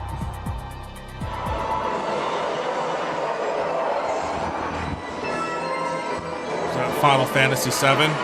Yes, it is.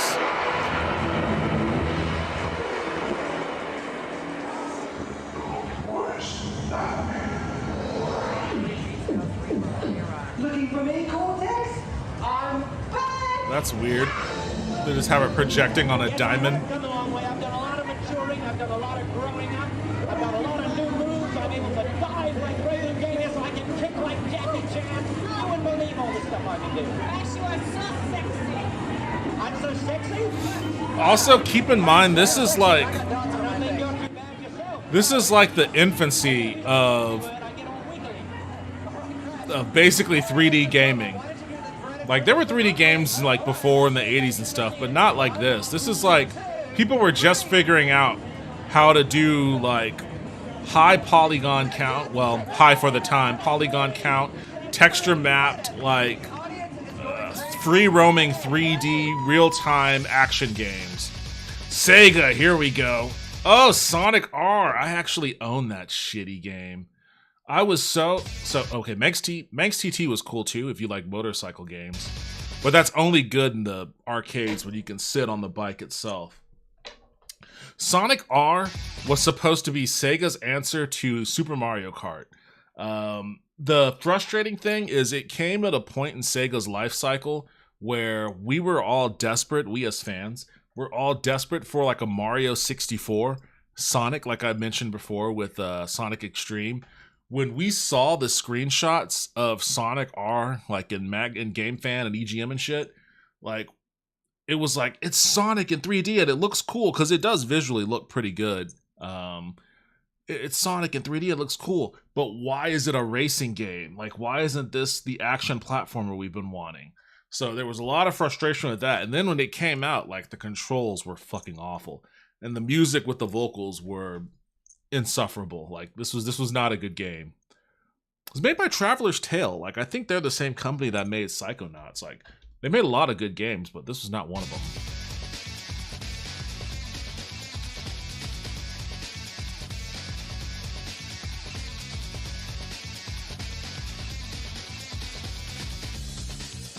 Sega Soft. What is? Well, I don't even remember what that was. I can't even tell. Like, so far, I'm not really seeing a lot of games from them. Look, we're already out of the Sega exhibit. We're talking about Fighting Force now, and Tomb Raider with Booth Babes. Booth Babes, there they were. I saw them. That's just indicative of the weak spot that Sega was in at the time. Like, even in this video, they really only had like 2 games that they didn't even show off. They just walked past them. And you know what? I don't even blame them for walking past them. I don't blame them at all for walking past Manx TT and Sonic R, if that was Sega's best offerings. Oh, Tekken 3 was out at this time. Damn. Or at least it was being advertised. Wait, what is this? PC DVD encoder, as real as it gets. $379. God damn. The next generation. In 1997, $379 was, not cheap. Castlevania Symphony of the Night, hell yeah. It's a game that holds up even to this day. I have no idea what's going on there. Booth Babe. Booth Babe. There she is. I saw her. They got rid of them, but not before 1997. Oh, this game fucking sucks. This game fucking sucks. Mortal Kombat Mythology Sub-Zero. Oh, brother. This game was fucking awful. Sonic R on the 3DS is not terrible, but Mario Kart. See, I didn't even know they released Sonic R on the 3DS. Why? Why would they do that? I mean, I guess it's cool. I bitch at Sega for not dipping into its Sega Saturn library enough. They definitely need to do more of that. But Sonic R? Why? They actually made better Sonic racing games on the PlayStation 2. It's like, why Sonic R? Either PS2 or PS3. I can't remember which ones those came out on.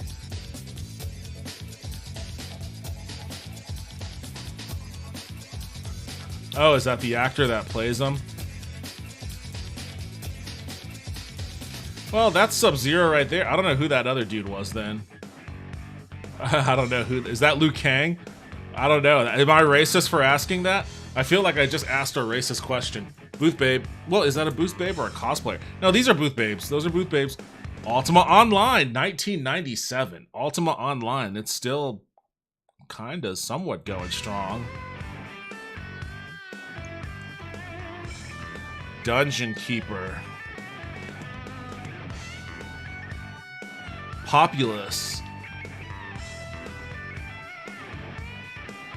Metal Gear Solid. Yeah, that was a big one too. Okay, that's kind of creepy. Also a little creepy. I don't know why there's a cat in the hat there. Why, is he gonna kill the Monopoly Man? Hey, Tamagotchi, speak of the devil. I can't read what that sign said. WrestleMania 10, I think that's it, or... No, it's the X-Files, okay. Was there an X-Files game? I guess I shouldn't be shocked that there was one, but I don't remember it. Listen to those guitars, man. Resident Evil 2. Oh, this was a big one then, too. Like, Sony, they just had it, man. Sony had the mojo in this era. I could admit it now. I couldn't admit it back then, but I could admit it now. I just want to see. I'm not going to watch. Oh, they're playing Comic Zone. That's music from Comic Zone on the Sega Genesis. Look, a Saturn. There it is, the Sega Saturn. Head for Saturn. I just wanted to see what they were saying about the Saturn in '95.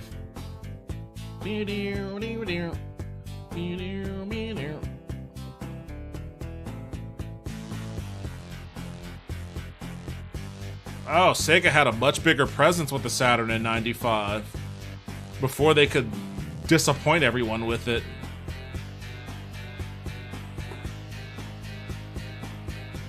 Oh yeah, this was like, so Sony was still, or sorry, Nintendo rather was still, wait, what was that? It looks like he's holding a GameCube controller. Yo, what is this? Why is he holding a GameCube controller in 1995? Is Wario a time traveler?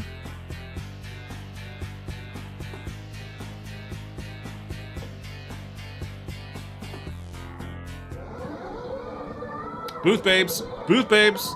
You can't hide them from me. What is going... Oh, Killer Instinct. Yeah, I guess this was an era where the Saturn was out in the for the 32-bit era, and I think the PlayStation may be launching this year, but the N64 was still off for a couple years. So everything Nintendo was showing would be, oh god, the Virtual Boy, yeah. It was either SNES stuff or Virtual Boy stuff, or Game Boy stuff. The Ultra 64. Okay, so they're starting to tease it here. The Ultra 64. Okay, there's a Cleon and the set of the Enterprise for TNG. That's kind of cool. Dragon, the Bruce Lee. That was on the SNES. Ooh, Blood Omen, Legacy of Kain. I still love this game. The original Blood Omen was awesome. Balls. This game was kind of whack.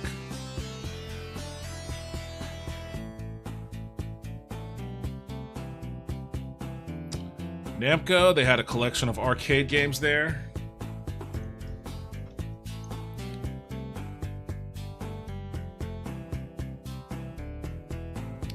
It's Ridge Racer. Ridge Racer. Now, so I still have a soft spot in my heart because I was living in Japan when the PlayStation launched, and my brother got one for Christmas. For Christmas, we went off base to a Toys R Us, a Japanese Toys R Us. We bought a PlayStation and we bought Ridge Racer and Tekken. So Christmas of 1995 is memories of me and my brother, you know, getting that and going home and hooking it up and playing Ridge Racer and Tekken. So I'll always have a soft spot for that reason. I don't know what the fuck this is. Oh, wait, was this supposed to be... Oh, X-Band, modem and network services. Okay, so I didn't know the SNES was supposed to have support for that. Chrono Trigger classic. The PlayStation showing it off for the first time.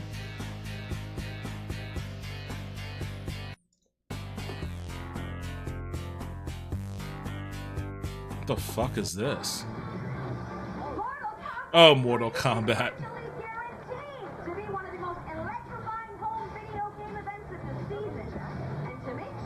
Look at the production, man. This is like Legends of the fucking Hidden Temple on Nickelodeon. Jesus, like they really went all out on this set.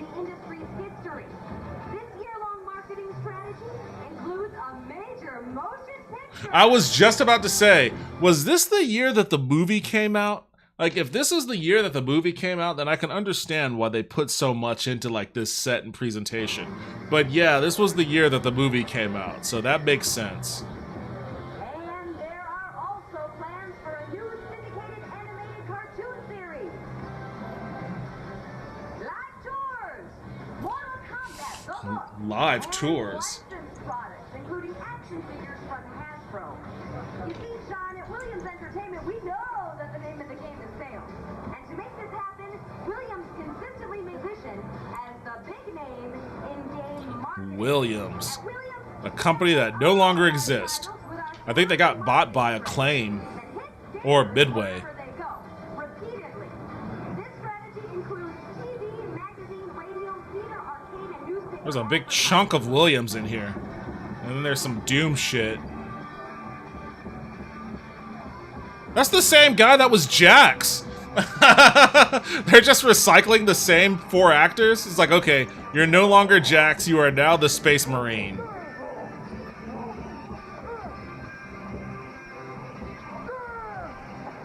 Oh, brother. Doom is a heart-pounding action game. Part horror, part science fiction, part nightmare. And it's the most successful search and destroy game in PC history. This thrilling hit is a featured debut game on both the Can't Wait for Sony PSX and the Super Nintendo Entertainment System. And in addition to the new 64... Okay, here we go. Sega. Whoa, they were having... That's another part of the issue with the Saturn, is they were also marketing the Sega CD at the time.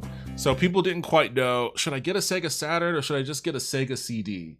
And that was a problem. They probably should not. Even though Sonic CD was awesome and there were a number of Sega CD games that were cool, they probably shouldn't have invested anything in the Sega CD. They probably should have just gone full bore on the Saturn. Oh yeah, VR racing. Street Fighter the movie, that game was awful. Comic Zone, where you're hearing the music from. I used to love this soundtrack as a kid. And that's it? And now we're talking about the Jaguar? Oh, brother.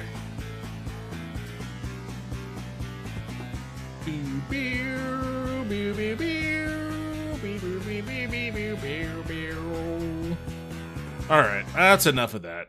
That's enough E3 nostalgia for me. E3 is done and gone. Rest in peace. Wish I could have experienced it, but, you know, maybe I'll experience its spiritual successors at some point. Whether that's the Game Awards. I don't want to go to the Game Awards. That's the thing. I don't know what the Summer Game Fest is that they were mentioning in the article before. I guess maybe I'll look into it, but you can clearly see in watching these videos what made E3 special. Like, it wasn't just, oh, here are some upcoming video games. No, it wasn't just that. It was, yes, there were upcoming video games, and you can play some of them, and others you just watch videos for. There wasn't like, I mean, the internet, yes, the internet existed, but there was no mass proliferation of the internet at this time. So there wasn't any, oh, I'm going to watch this on YouTube, or, you know, I'm going to watch a clip on TikTok or whatever. Like, if you wanted to see what a video game looked like in motion, you had to go to E3. Because even if you read about E3 in a magazine, you're not seeing it in motion. You're looking at a screenshot, and a really small screenshot at that. So, like, if you didn't want to look at a small screenshot in a magazine, you wanted to see what the game looked like in motion, the only way to do it is either if the game was a demo at a Toys R Us or a Babbage's or something, you can go there and you can play the demo there. Or, oh, it's an ad break. Okay, I'll wait for a second.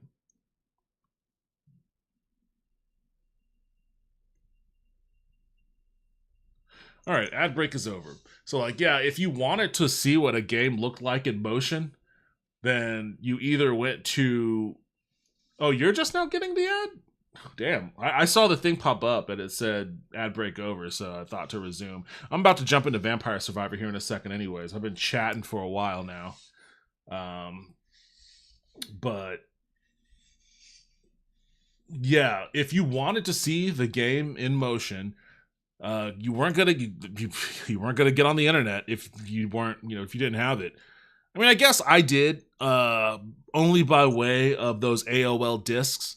So, oh, back from ad. Okay, cool. So yeah, I would get the AOL disc, and it was like, oh, you've got, you know, 10 hours free of AOL this month, and I'd be like, cool. And I would go and I would create an account and log in. And then I would go to Netscape Navigator. I would open up Netscape Navigator, and I would go to a website that I thought might have a video. But, like, if it did, it would be in real video format, which was not good. And I'd have to wait for fucking ever for the video to load. And then by that point, you know, my mom would pick up the phone because she wanted to call her mom, and then, you know, it would knock me off the internet. She would yell at me for being on the internet, and etc. It was just a mess. It was a mess. So, you know, and that was when I had the 10 free hours.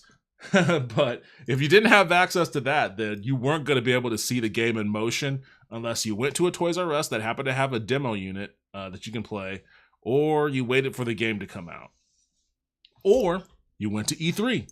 Yeah, you would go to E3 and you'd see all this shit. So E3 was big for that. Plus, look at the spectacle, man. Look at the amount of fucking glitz and glam that they put on here. This was an event. It wasn't just like, okay, here's a, because, like, you know, people say, well, E3 has been replaced by the Game Awards, but no, the Game Awards was just a trailer drop. It's just like, here's a new trailer for the upcoming game, blah, which is nothing different than me going to YouTube and just typing that game's name in. And then, okay, that game looked cool. Now for the award for best soundtrack, you know, that's not the same as, like, going to a convention center where, you know, you've got a whole ass Legends of the Hidden Temple set built with, like, rotating walls and fucking actors dressed as characters putting on little skits and plays, and you've got walls of monitors and animatronics and statues and all this sort of shit. In addition to, I know they got rid of them eventually, but you had the booth babes. I never cared about that in any direction. I mean, cool, booth babes, whatever, but, you know, you can have fucking hunky dudes there too if you wanted, or whatever you want to do. Anything to add spectacle to it. I'm all for it. I thought they never should have gotten rid of the booth babes. You know, and then I guess if you were of age, they had bars there and you can get drunk. And I'm sure there were some pretty crazy parties going on there too. Like, it was much more of a spectacle. It was much more of a spectacle. In addition to both the game announcements and the keynote addresses and all of that, there would be sequestered events where, okay, this is going to take place at a certain time in this part of the convention center. So if you have the badge for it or whatever, the press badge or something, you can go there and they will show behind closed doors. They will show you or let you play this behind closed doors. They'll show you that behind closed doors. You had that sort of stuff going on too. And just all sorts of other things that made E3 really, really cool. From that perspective, you know, back when, you know, I don't know when it started to lose its luster, to be honest. I think maybe the internet made it less special, made seeing this shit a whole lot less special.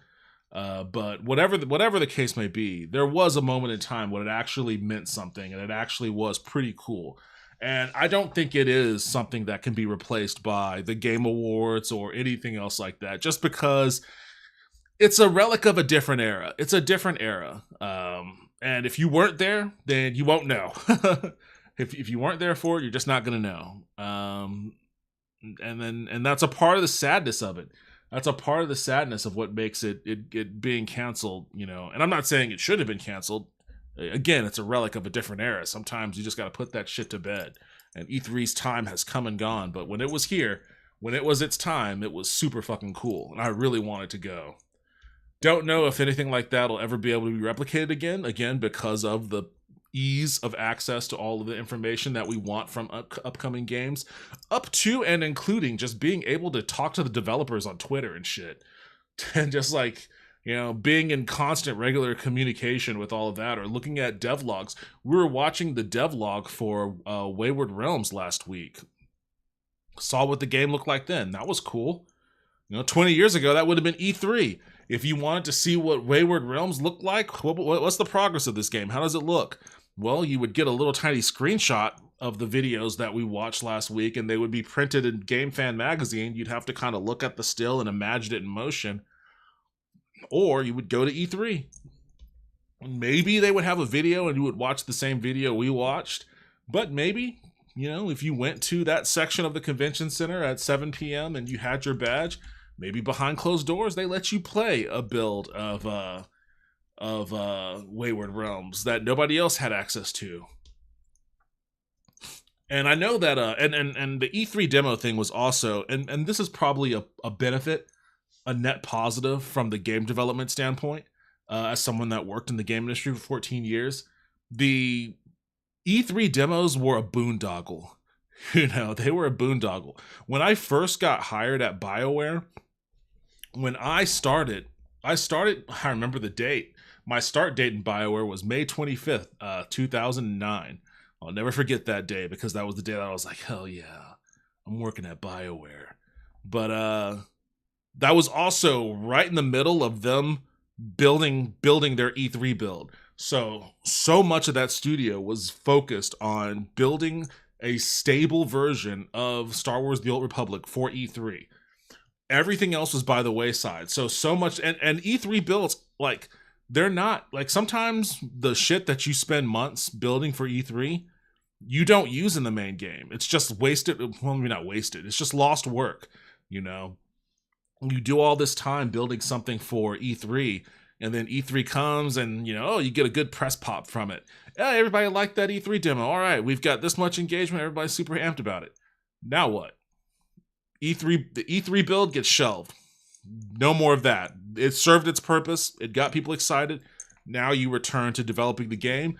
Only this time, you know, you're down a couple months because you just spent a couple months trying to get your E3 build in tip-top shape.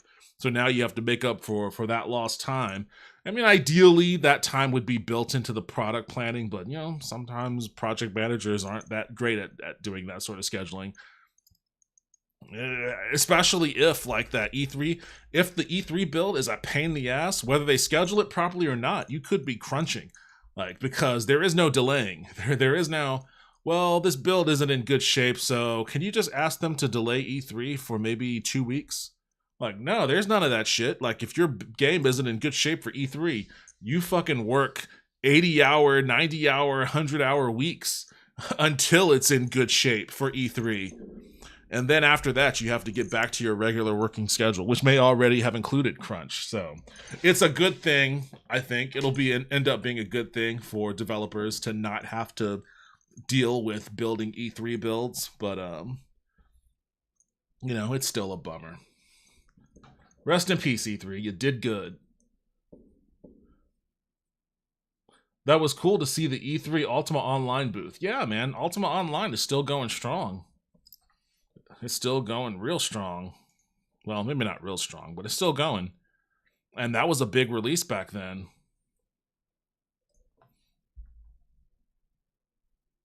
That was a big release. All right, thank you all for indulging me on that masturbatory, reminiscent, diatribe over E3. It lasted way longer than I thought I would. I can't believe I've been streaming for 2 hours and 26 minutes. And I'm just now getting to Vampire Survivor. Ugh. I didn't know if I was going to have a lot to say about E3, but it turns out I did. Again, as the title of the stream denotes, I've been lost in a nostalgia hole for a while now, so I guess it was due. I guess it was due that I ended up just kind of word vomiting a bunch of memories. I start my occupational therapy for my hands in 7 days, so I hope I can play Ultima Online Outland server. Oh, well, good luck on that, man. I hope that goes well. I zoned out. What I miss? You son of a bitch. Nothing. You didn't miss anything. You came back right in time. You came back right in time. Who am I on right now? Gennaro on Il Molise. This is the which one? This is the forest one, right? Yeah. This should be easy. There's not a threat in this one.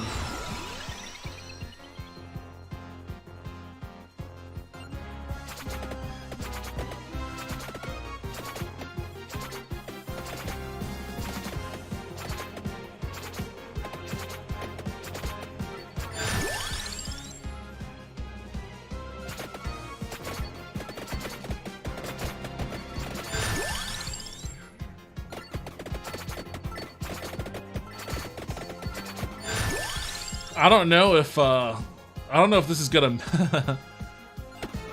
I don't know if this is gonna make me racist, but I hear this stereotypical, I don't know what the name of this song is, something Italian, and the dude's name is Gennaro, and it's just making me think of the New York Giants quarterback Tommy DeVito. One of the most hilarious stories. Tommy DeVito.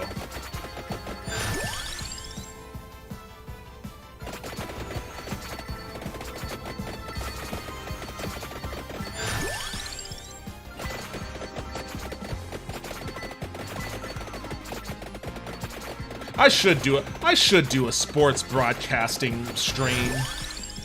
Why not? Why not talk sports bros with my bros?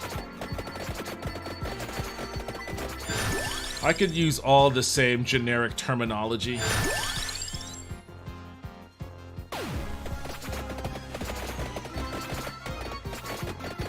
Dude, I'm telling you, the Colts, they're a lock. They're a lock.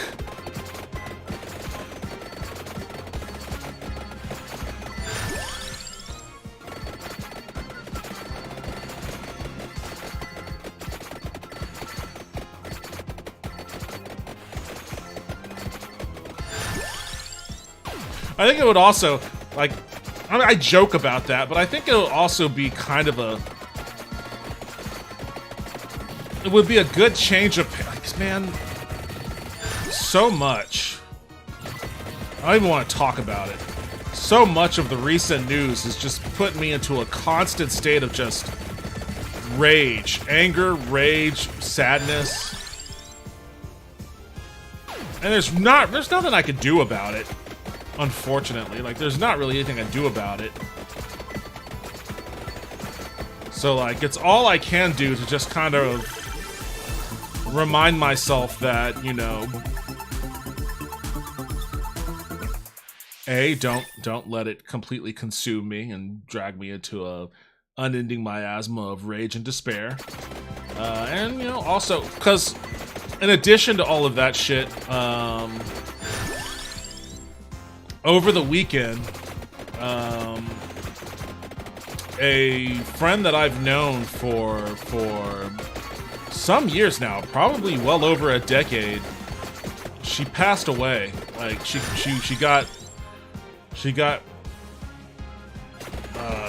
was driving and got kind of crushed by an 18-wheeler, and it's a real bummer. Obviously, I mean, that's kind of putting it lightly, right? That's a little bit, maybe,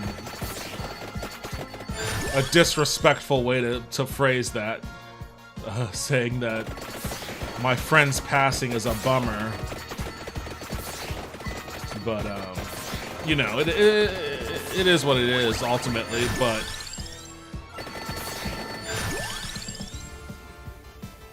they had a memorial sort of remembrance for her at a bar that she was a regular at. I didn't get to go, but apparently, you know, at that kind of memorial there, another one of the regulars at that bar got hit in a hit and run right after the memorial, and he passed away. Well, I can't say those words that did celebrate and dance and all that. I can't be like, he passed away. Yeah, and then start. I can't do that now. Very inopportune time for this five item chest. And also not necessary on this map, but whatever. Yeah, a lot of coping. A lot of coming to terms with my mortality, the fragility of life. I think some of that is also maybe seasonal affective disorder too. I mean, it's okay to be sad about the lousy state of the world without having to blame it on seasonal affective disorder, but I think there is some of that happening too.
So I was to say, this guy stopped leveling up at 25. What the fuck? But I'm not getting any of those orb drops. Oh, there's one right behind me.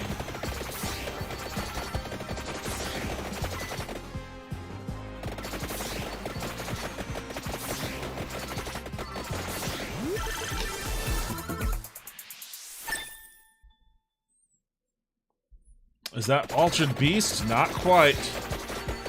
Not quite. Altered Beast is another, it's another one of those games that, oh, Twitch didn't update. There we go. Wait, what were you looking at then? What's up, Haunted Taco? Welcome back to the stream. You were, was there a Haunted Beast on the stream? I guess I can't be too surprised. I was watching, old Sega E3 stuff.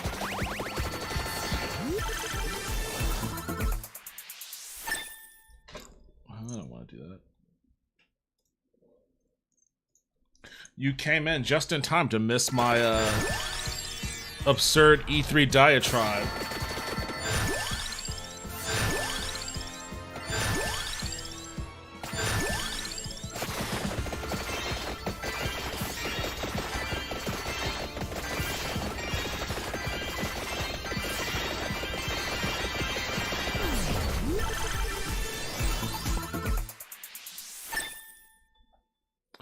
I don't know. I think I drank too much cocaine Mitch Kool-Aid. Well, unfortunately, my sounds don't work tonight, so as much as I would like to hit you with a no surprise there, for some reason my sounds don't want to trigger. So I'll have to fix that problem later.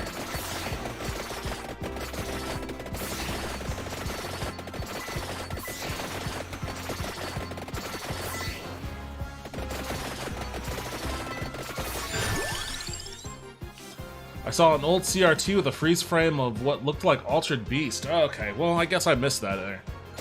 It makes sense. It makes sense, given the era of video I was watching.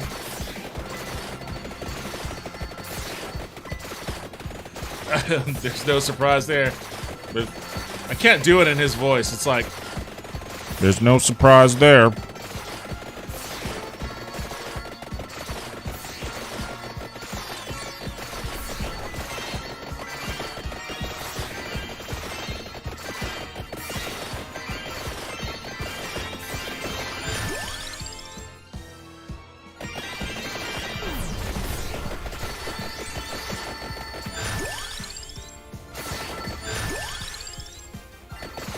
I miss the innocence of politics, just being able to make fun of, like, the stupidest, goofiest Republican around.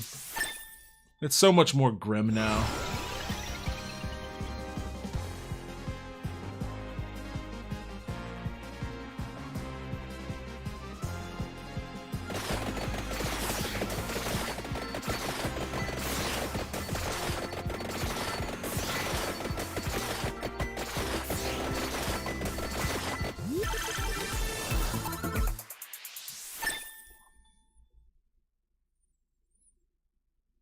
My phone really wants to say whisk, and that's funny. Haunted whisk.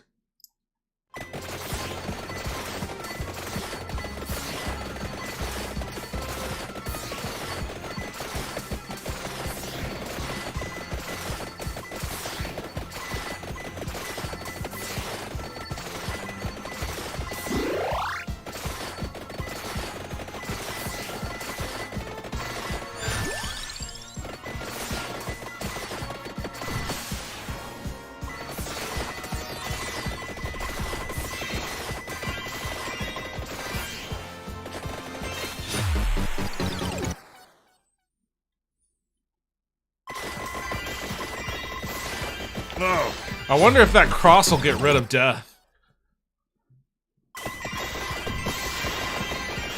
Nope. Nope. Oh, look at all those. Look at all of that. All of that was just waiting to get absorbed into me, but for some reason, death is just, you just can't get them. You can't get them.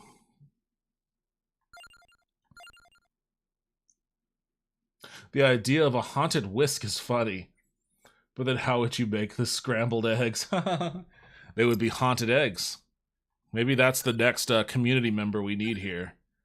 We need haunted eggs to go with the haunted taco and haunted wisp. Okay. Well, nah, I'll keep Limit Break off.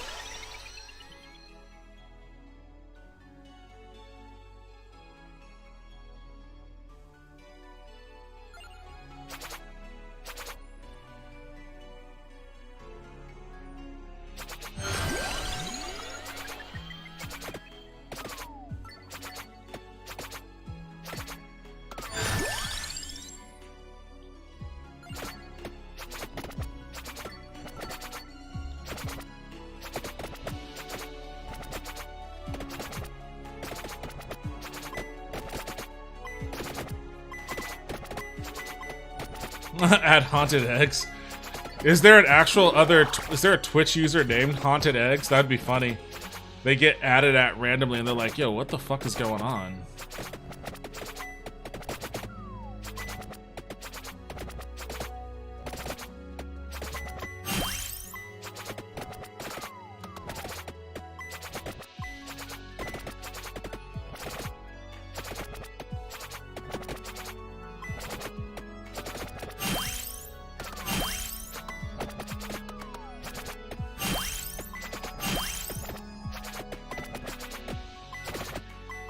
I hope so.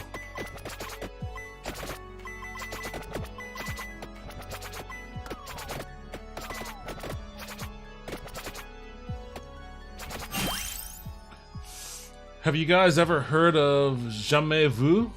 Kind of the opposite of Deja Vu? I have not heard of Jamais Vu.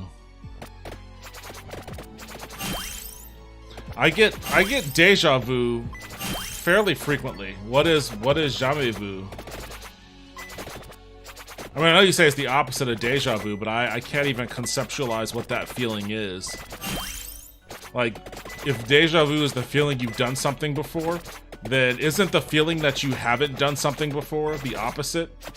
And isn't that just like day-to-day life?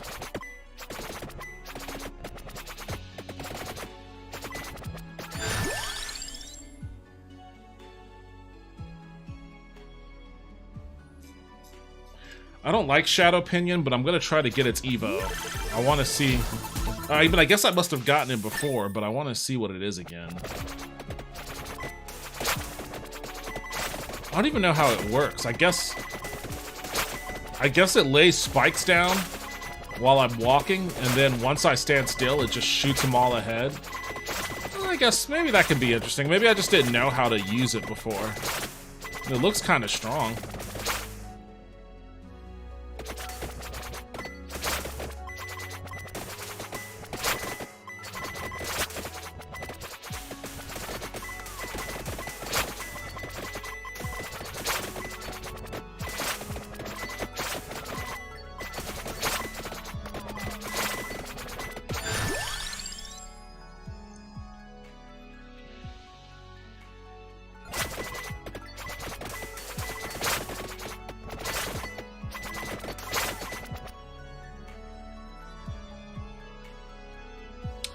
Your mind goes blank and you can't continue the task at hand very easily.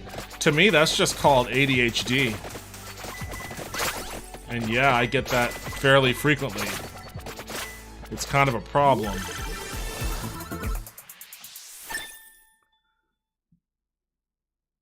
I guess I've experienced that a few times. You can do it by writing a word over and over until it happens. It's mildly unpleasant, intimidating.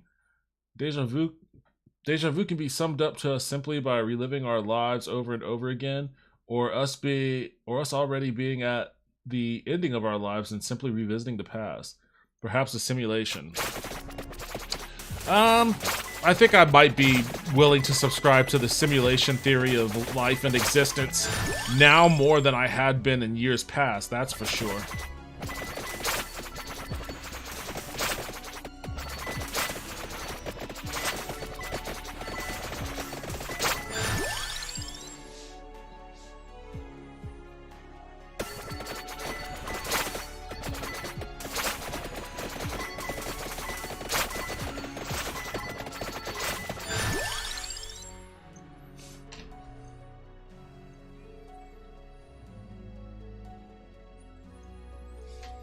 If it is a simulation, they could have at least made me better. I mean, it's not, honestly, and I'm not just saying this to juice you up, but it sounds like they made you pretty all right as it is. You seem like you're in pretty good shape over there. You've got a loving wife. You're a fucking blacksmith, a writer. You've got houses to visit in Alaska and Maine. You're making axes over there. You're doing okay. I mean, yeah, you're like 2 feet tall, and that's kind of a bummer, but other than that.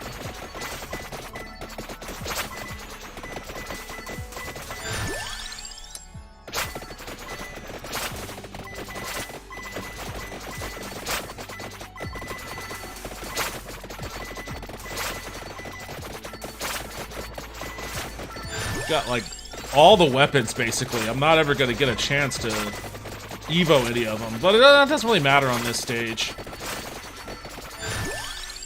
I hope they don't make me fight that crazy ass boss again. I'm hoping that was just like a one-time deal.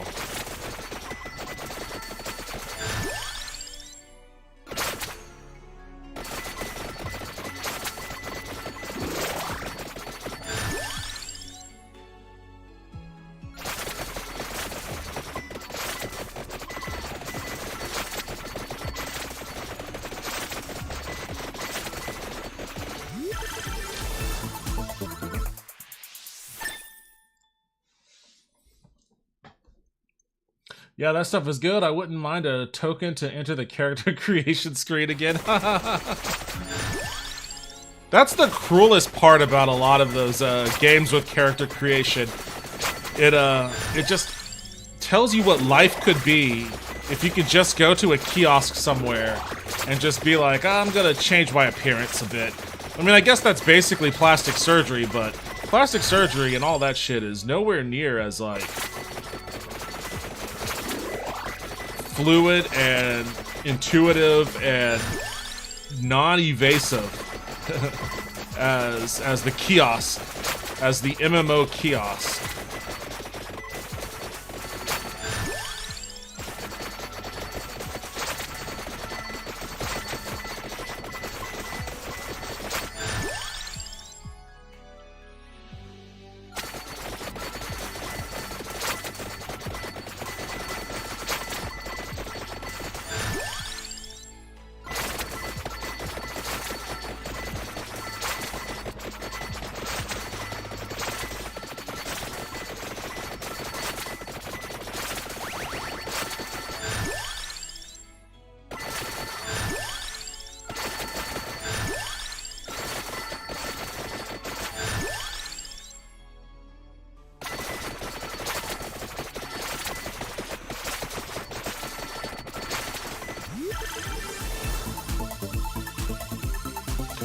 So, if you did have access to the character creator screen, what would you do?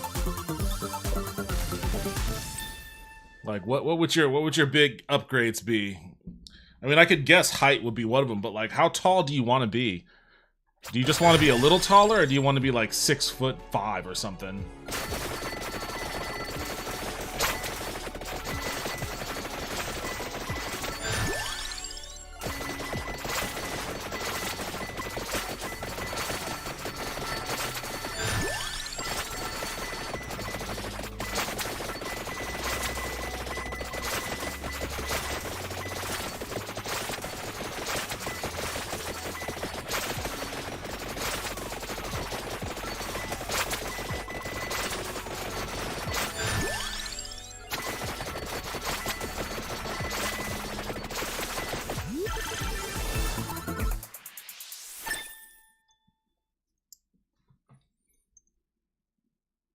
I don't need plastic surgery. Levels will change. I'd make myself 7'3" and give myself a giant ween.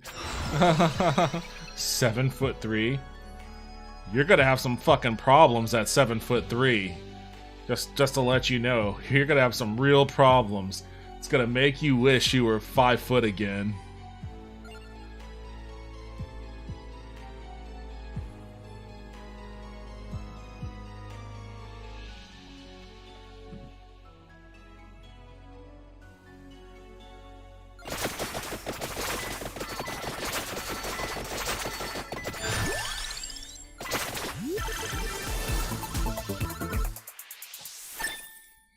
I have problems at 5'1". Well, let me tell you, if you have like joint problems or anything like that at 5'1", they aren't gonna get any better at 7'3". Quite the opposite.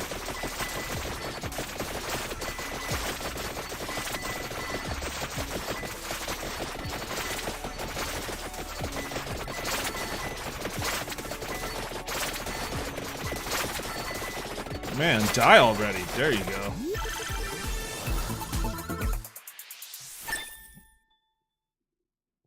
I'd be drinking on Shaq. Alright, that sounds gross. I don't even want to know what you mean by that.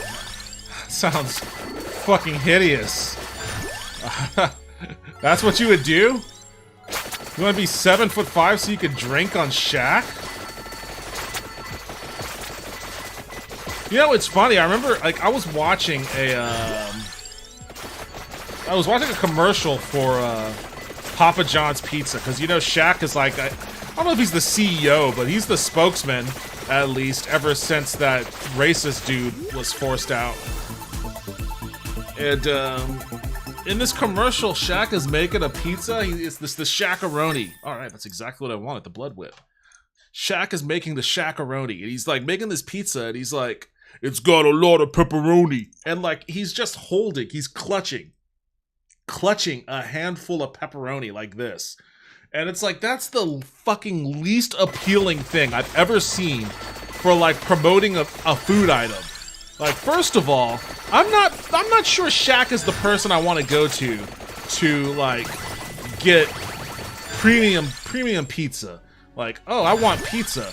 Who should we call to get good pizza? Shaquille O'Neal? I'm not thinking that's the answer.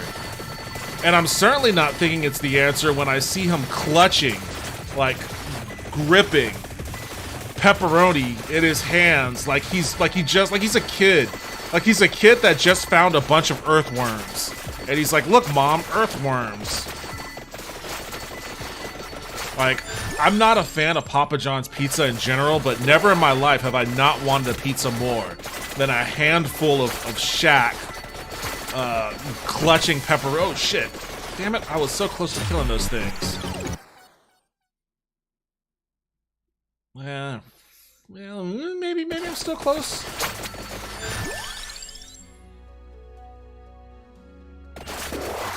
Oh, I did kill him. And I got like I got a extra revive. Is the other guy still alive? No, I got him too. Okay, cool. Cool. All right, I'm dipping while I'm ahead, and I'll get that extra $300 after all. Dunking, silly fun. Oh, dunking on Shaq. Okay, that makes much more sense. That makes much more sense. You use an NSAID for your joints? Me? Are you asking me that? I don't do shit for my joints. I'm the one person in my family that doesn't have, like, chronic joint issues. But I'm also, like, the one person in my family that is, like, athleticism? No thanks. I'm gonna play video games and not sports. I'll watch sports, but I'm not gonna play them. I need to, though. I need to now. Now I'm at the point where it's like, all right, I've preserved my joints as long as possible. It's time for me to start, like, doing, you know, more exercises. Nothing crazy. I'm not trying to get a high ankle sprain playing fucking dudes at the gym, but I need to do squats. I need to build up my knees. They don't hurt or anything, but I can tell that they're starting to, like, you know, the stress of supporting my body is going to be an issue in maybe another 5 or 6 years if I don't start now. So, got to start doing some squats. I got to start losing a little weight for certain, without a doubt. Got to do that. I just got to take care of myself a little bit. I stretch a lot and use my foam roller to keep my joints somewhat better. I need to start stretching too. That's the other thing. Like, I do not stretch. What's up, Gobi? I hear you screaming out there. What's the matter, lady? What's the matter, lady? You just want to roll around the hallway? Alright, I'm not going to stop you. If rolling around the hallway is what you want to do, then do it.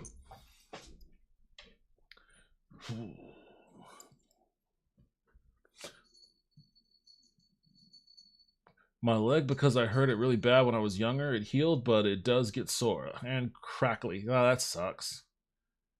I recommend a product called Inflamease. I can take it and I have stomach issues. Oh, you're saying it's easy? It's like a pill or something? You can take it, you know, even though you have stomach issues?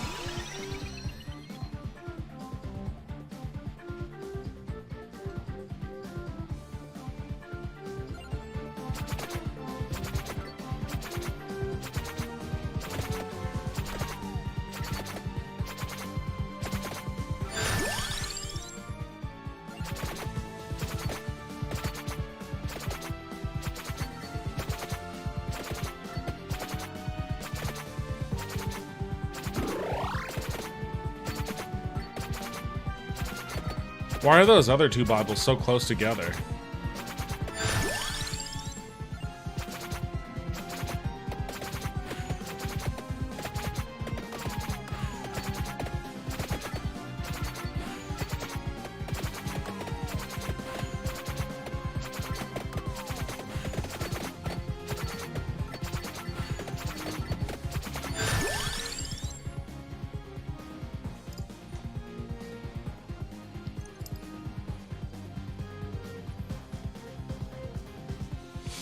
Luckily, I don't need to do the foam roller anymore.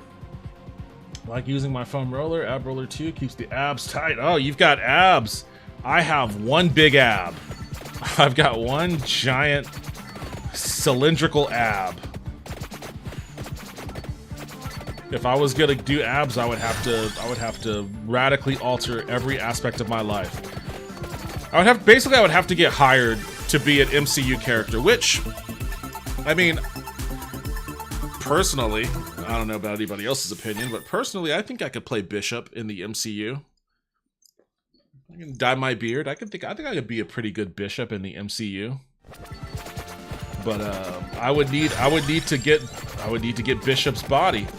So I'd have to do that whole psychotic food and diet and workout regimen that MCU actors go through.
Gotta find the right combo for the weapons I have for evolution. So I need a heart for the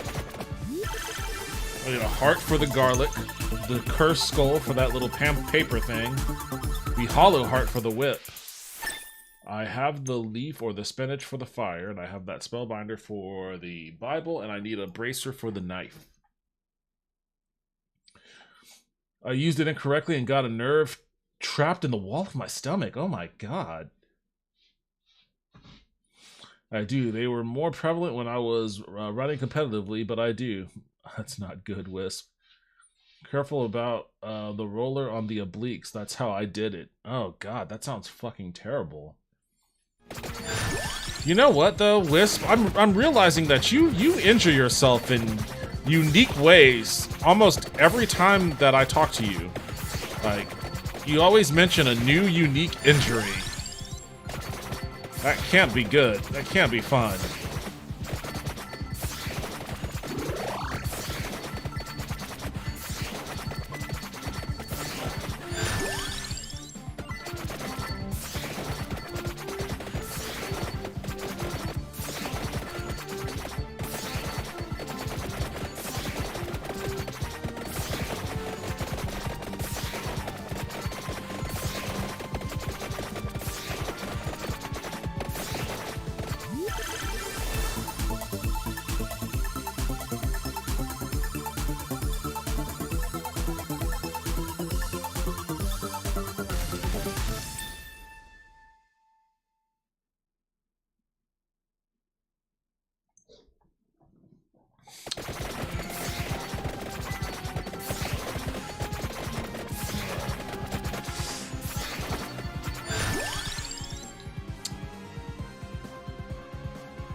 So I think that starting December 21st, that's when my really epic end of year PTO from work starts. Gonna have a couple weeks off there. I think one of the things I'm gonna do during that time off, I've been watching a lot of train videos on this stream. I've been reading about trains. I'm train pilled right now. And there's some good train news coming out of certain parts of the country. So, in the spirit of getting into the train spirit, I think I am going to attempt to do an IRL stream where I ride the metro train that we have here in Austin. I've talked shit about this train many times before because it services no one, So I'm gonna have to go out of my way to be able to actually ride it. But I'm willing to do that. I'm willing to do that for the experience of seeing what that actual rail service is like here in Texas. So, and I've been wanting to do an IRL stream for a while. Do I want to get this? What can't I power up if I get this? I'm probably not going to find that skull.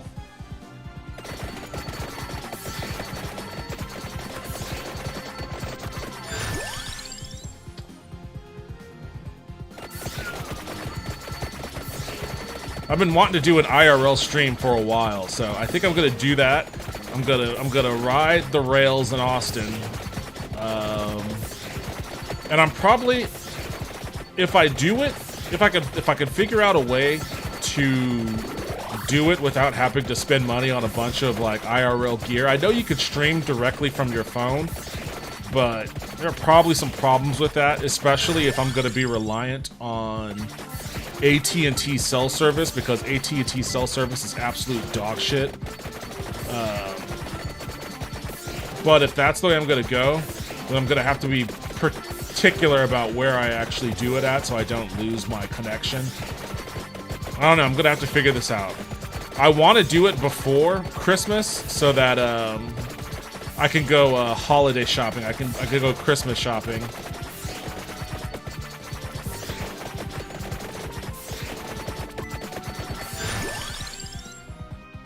What's the last one I need? The heart.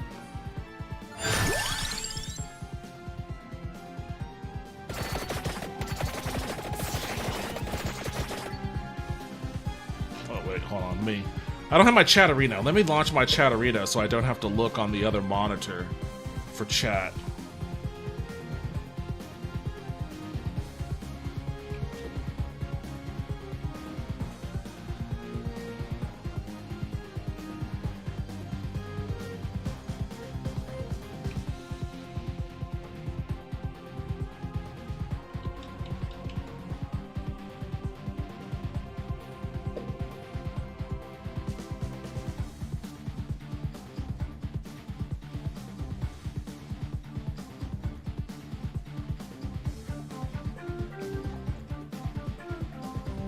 Why is it all grayed out? Everything is weird right now. I don't like it.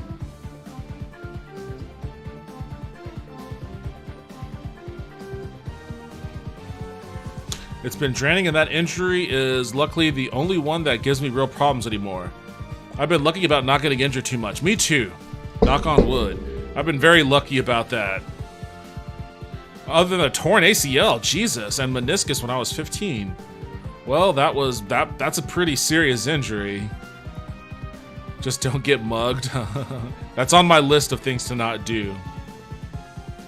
I've been thinking with my brain, there's a lot of indie games that are like, it's like an old preschool show, but it's fucked up and evil.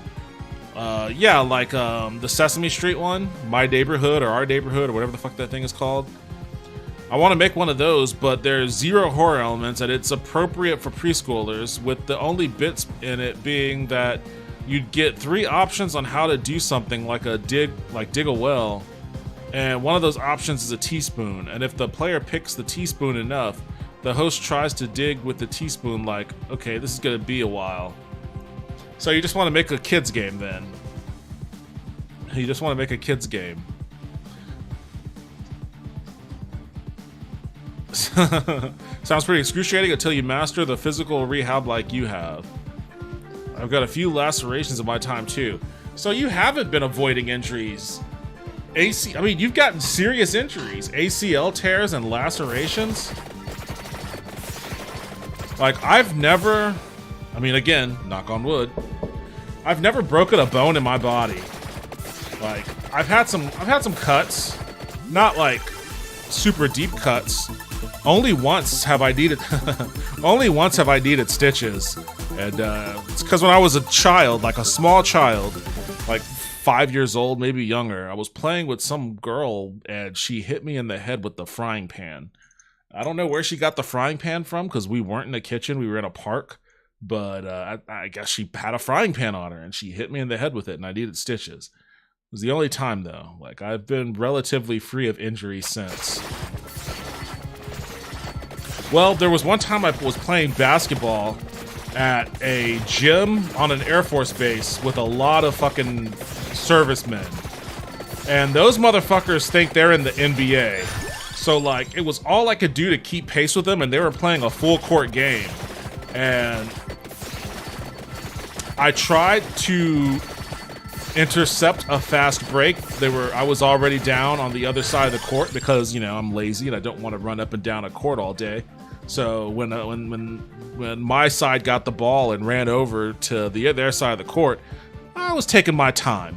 But then the ball got stolen and they were trying to do a fast break, and I was already on the defense side, and I was like, oh shit. And they threw the ball down the court, and like, in my zeal to try to prove that I could run with these dudes, I jumped pretty high and I got the ball and I swatted away from the dude they were passing it to. And I got high in the air, but when I landed, I rolled my ankle in a way that I have never done before. And I played basketball before. Like, I've never rolled my ankle like that. It was the worst feeling in the world. It was definitely the kind of high ankle sprain that you hear about in like football. And it hurt like hell. I couldn't put any weight on it for like 2 weeks. That shit hurt. That was really the last. I think that was the last significant injury that I've gotten.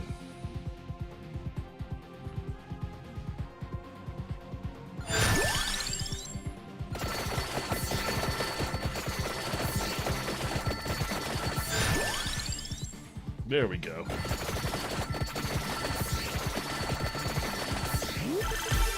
Oh, hell yeah.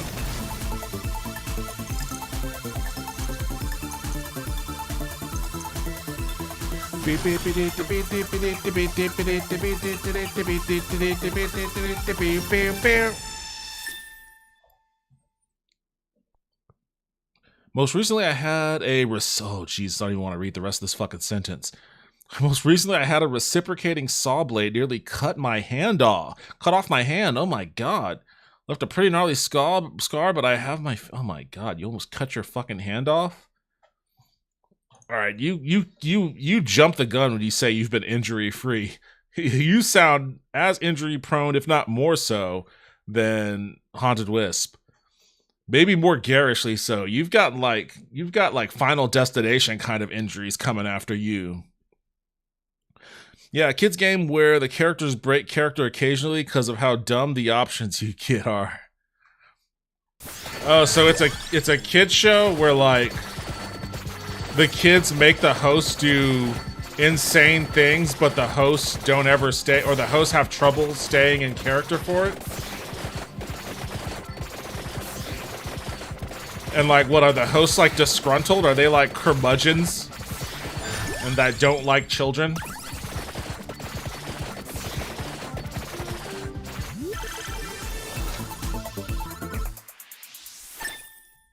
Also, don't get injured, it's bad for you. Yes, good advice.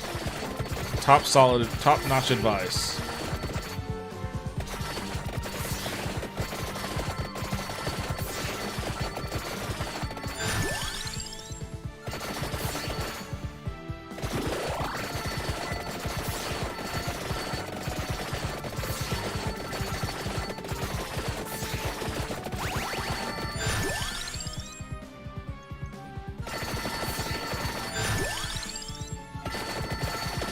Why aren't my Bibles exploding? My Bibles should be exploding.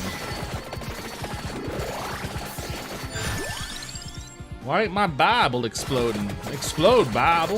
Explode.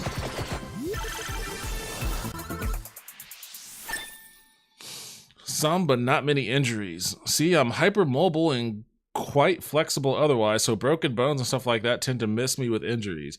So it's mostly been lacerations in my time. You sound like you're describing your RPG weakness.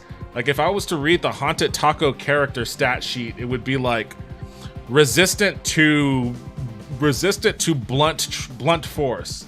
So like hammers and shit, war hammers and bats and whatnot, not effective against Haunted Taco. But a significant weakness versus slashes.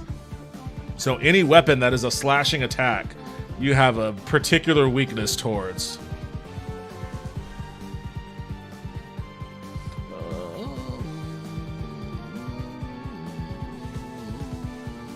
Yeah, let me do that one. There we go. Now the Bible is exploding. Bible.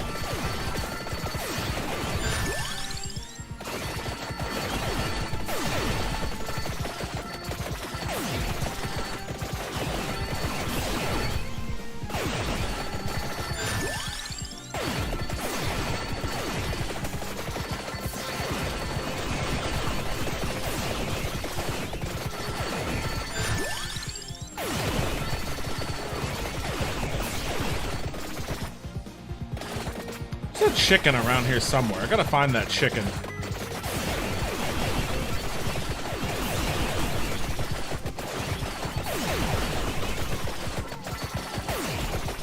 There it is.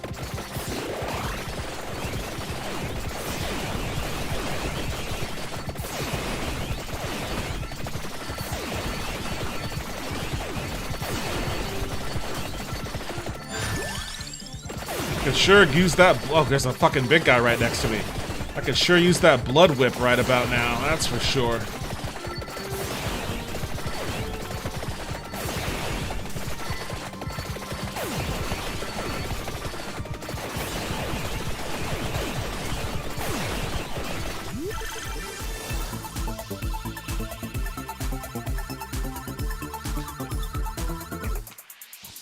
If we're counting not lacerations as injuries, then yes, I've been injured quite a bit. Yes, those do count. It's a part of being haunted. Injuries and pain are a penance to Old Spooky and remembrance of the haunted molasses factory. Well, I'm sorry that you haunted folk have to go through that. Maybe you need to sage yourselves. Find a shaman somewhere and do a sage cleansing.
With some, give me the blood whip. Give me the blood whip.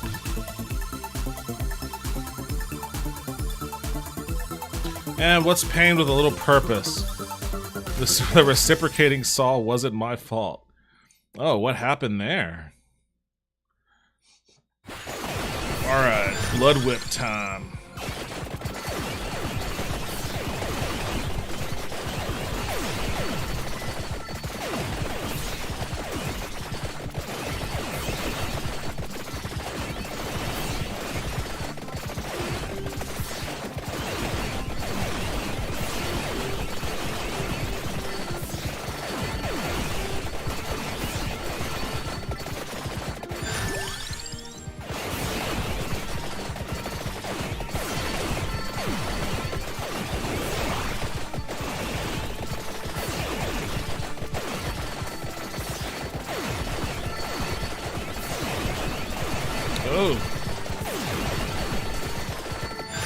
Oh, I'm wrecking shop.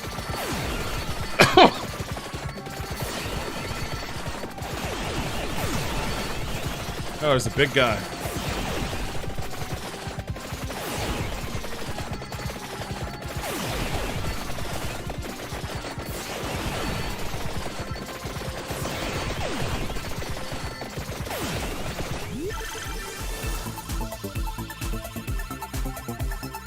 The blade broke and I darted towards me. Luckily, my hand blocked it. Oh my god. Oh my god. You just gave me a shiver. That sounds fucking terrifying. And basically skipped the edge. Skipped from the edge of my pinky to the edge of my thumb. That sounds fucking. Oh, fuck. That sounds awful. That's every fear I've had in tech ed class. I was wearing gloves, but the blade cut right through them without an issue. Oh, Jesus. So so I guess you were wearing like gloves that were supposed to have protected you from that? I must slumber for work. I shall see you in the future. Good stream, good job. Yo, thank you for stopping by, Toaster. Have a good rest of your night. Honestly, I should probably do the same because I'm on very low amount of sleep. See, Toaster, have a good night. Dang it, Bezos, send your ads. Oh, he hit you with an ad? I don't see it. I don't see it popping up on mine. It's not in my thing.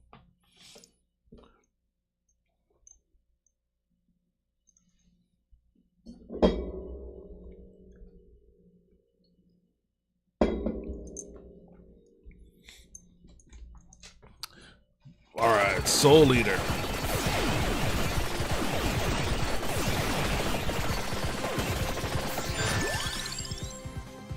You left a cool scar that I used to impress my wife. That's what I keep telling people, man. If you have a scar, lie about it. Lie about it to impress people. When I was in Mexico for my work function earlier in the year, on one of those days, it was one of my coworkers' birthday.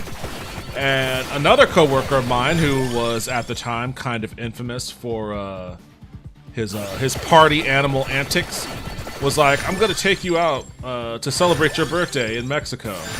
And you know, he invited everybody out, but like it was in the middle of the week because like we were there for a work function. We worked, you know, during the day throughout the week. So knowing that we had to, you know, wake up and work the next day, most of us was like, nah, it's okay. But he went out anyways. And some shit went down. The dude whose birthday it was got really hammered and he tripped and fell face first on like a curb, and like he went unconscious, concussed himself, and cut himself real bad on his forehead. And he had to go to the hospital and all this other sort of shit. And it was a kind of a thing. But like I was telling him like, yeah man, you should definitely, because it left a scar, and I knew when I saw it, I was like, that's gonna leave a gnarly scar. But I was like, yeah dude, you've got a fucking, you went to Mexico without a scar and you came back from Mexico with the scar. Like there's no end to the fucking stories you could make up. You know, you don't have to tell them how you got the scar. Like all they need to know is that you went to Mexico with a clean face and you came back with a gnarly scar. You know, make something up.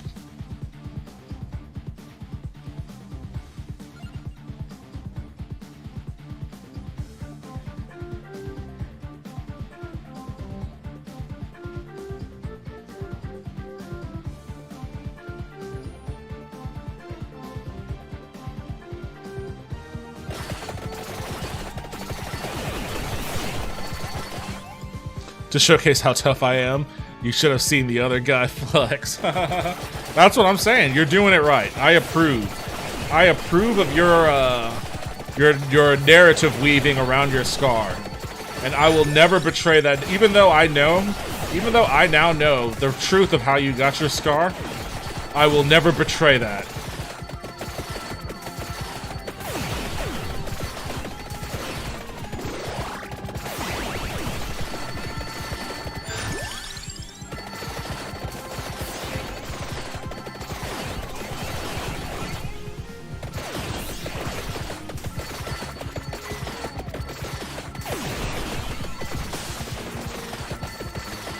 Oh, these little assholes.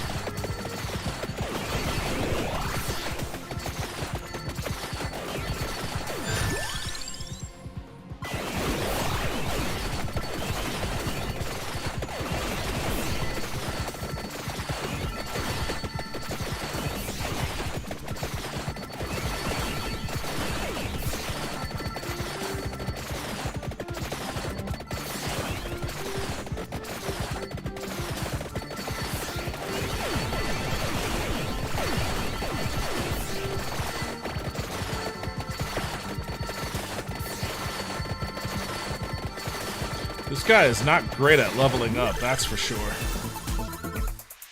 Oh, look at that. I did get the, Oh, wait, no, this isn't. This is the, Advanced Fireball. Okay, cool.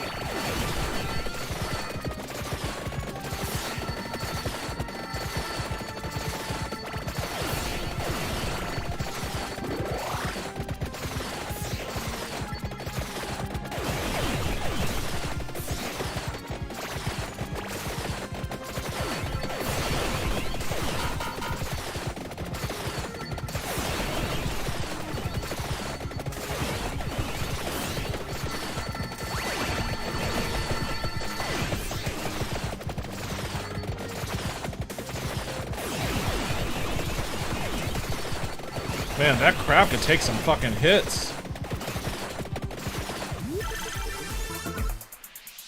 Oh, I've got the evolved knife. Let's see how long it can last with this.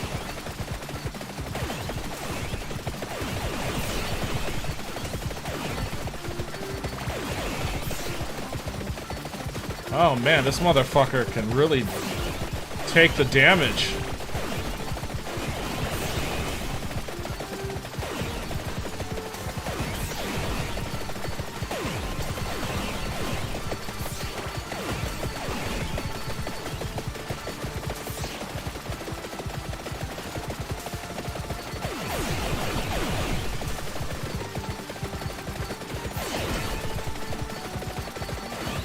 Man, how many hits can this motherfucker take? I'm trying to keep him from going underwater.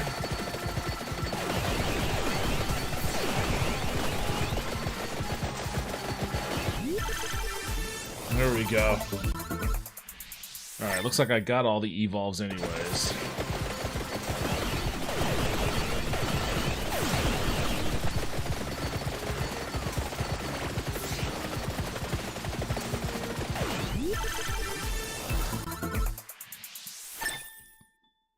She also saw how nonchalant I was about it happening. I didn't even realize how badly I was cut until all the blood started pouring out of my glove. Oh god damn.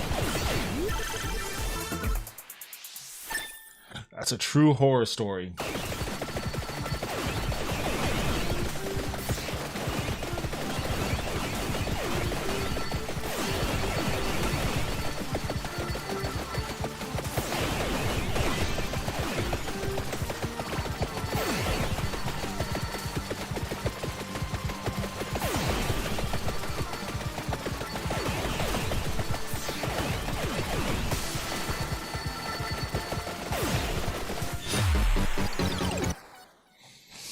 Alright, well, okay, fine. Just 100.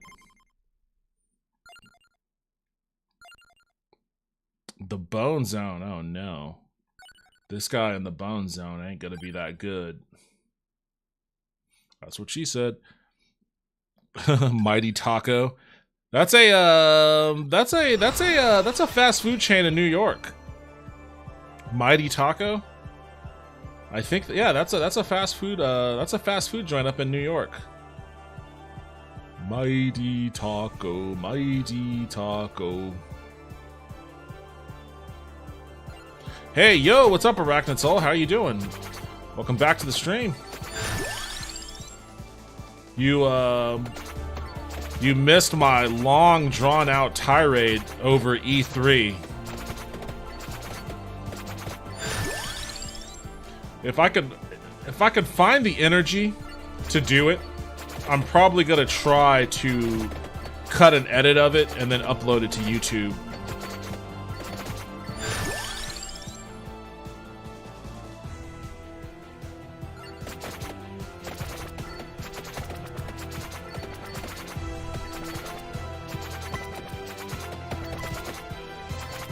I've gotten a few burns too. And from my forge. Oh yeah, I'll go that way. Go that route. Go that route for now. Yeah, I could definitely see that being more of the norm, like getting burns from the forge. I don't know. I have a very low threshold for pain, so I don't know what kind of injury. I mean, I've been burned before plenty of times. just by way of like, you know, cooking. If you're in the kitchen a lot, cooking a lot, then yeah, a burn is gonna happen. But rarely cut myself in the kitchen. It's the reason why I don't think I could deal with that very well, the cuts. That's why I don't use mandolins. E3 lost its original soul anyway, so I'm not at all bothered. It's over. I mean, I'm not bothered that it's over, but I mean, I spent like the starting part of the stream just reminiscing about what E3 was to me as like a kid that couldn't go and lived in a pre-internet era, basically, where all of my gaming information came from magazines. Like, E3 was much more important then than it is now. So I just reminisced on that a bit, which was fine. It was fun. I missed that era, that carefree era. Even though, you know, I was a depressed high schooler. It wasn't all fun and games. I was a depressed high schooler.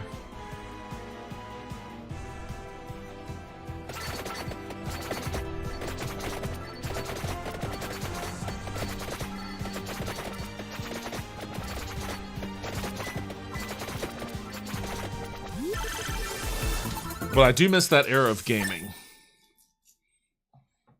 Especially with cast iron. We almost exclusively use cast iron. You're like a homesteader out there.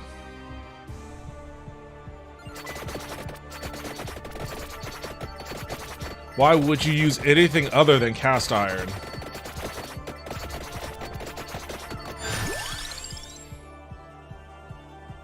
Yeah, E3 was amazing at the start. Yeah, it was cool as hell. I wanted to go. I wanted to hang out with booth babes. Who wouldn't want to hang out with booth babes?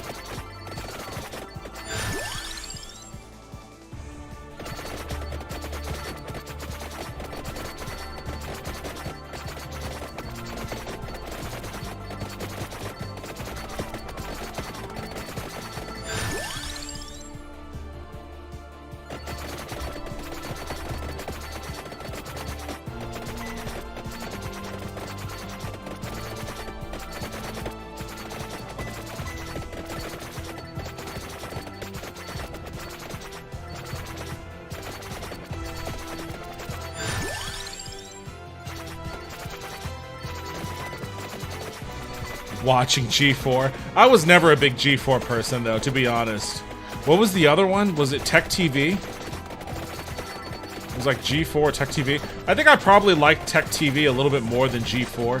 G4 tried too hard to appeal to gamers. It was like, hey, we're cool gamer bros, too. And I was always kind of off-put by that.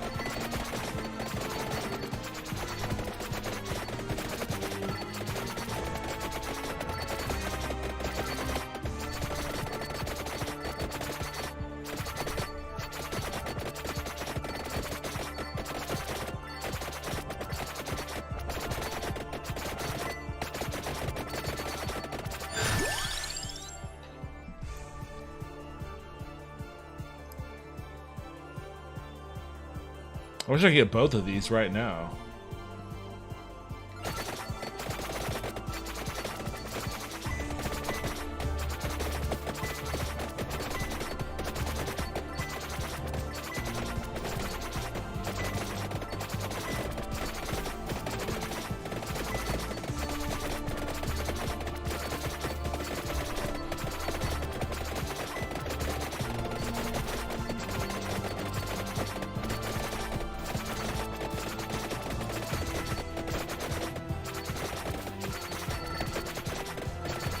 Oh man, I have to be so judicious because there's no food on this level.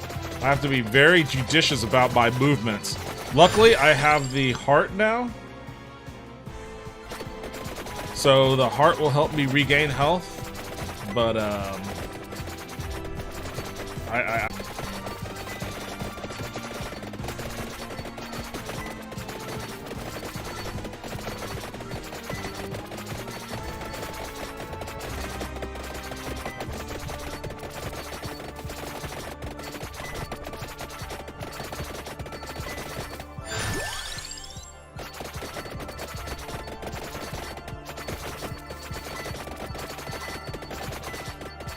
Oh, fucking death. Get out of here.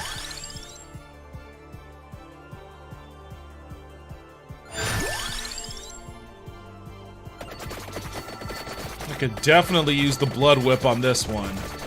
The sooner the better, guys. The sooner the better.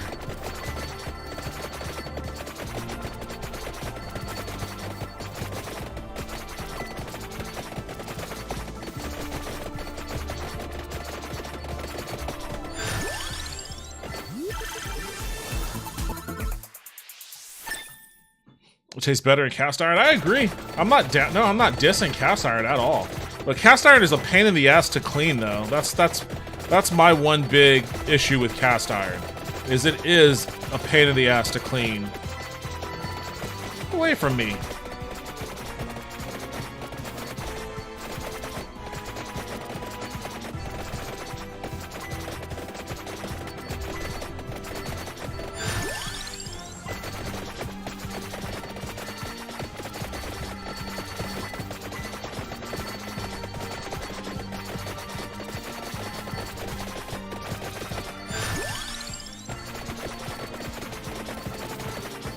I'm glad I got the garlic, because the garlic kills all those projectiles. Without the garlic, this is like a death sentence, basically.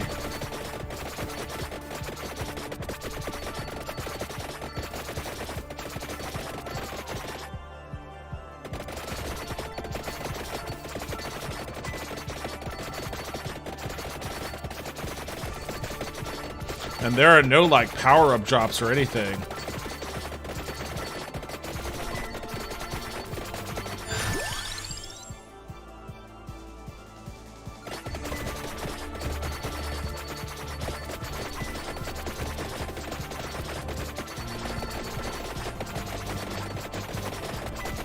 Which means I gotta collect all of these damn... Maybe I should work my way to that question mark. I have to collect all these damn gems by myself, by hand.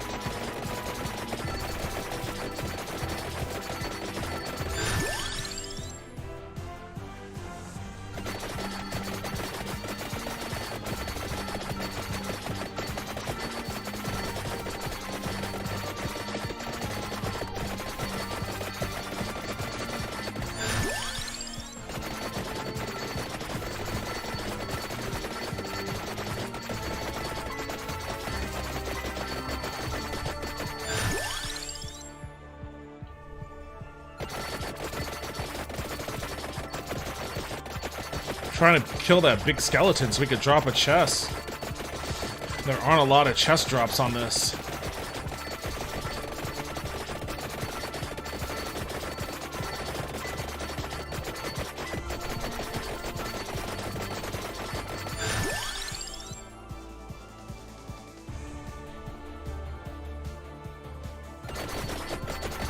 There's one.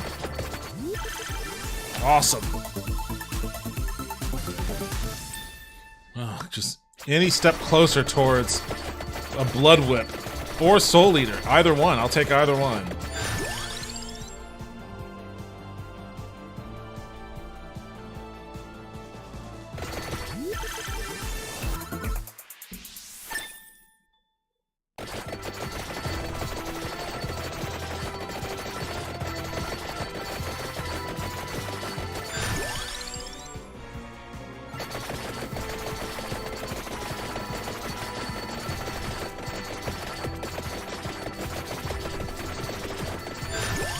Oh, I don't know what I chose, damn it.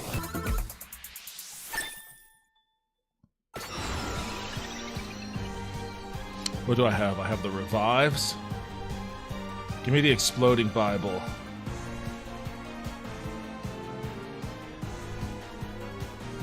This is actually good too.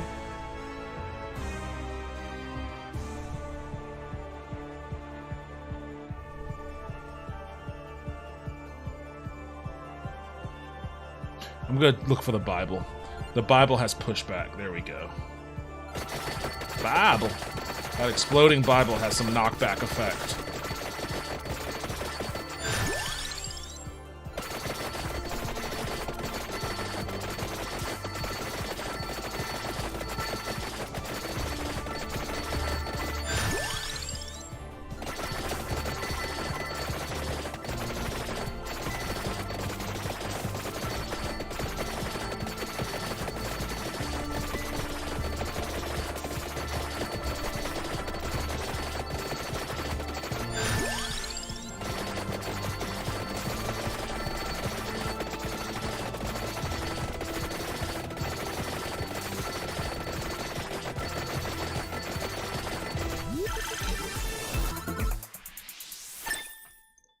Oh, come on. I can't remember how long this map lasts. If it's 20 minutes or 30.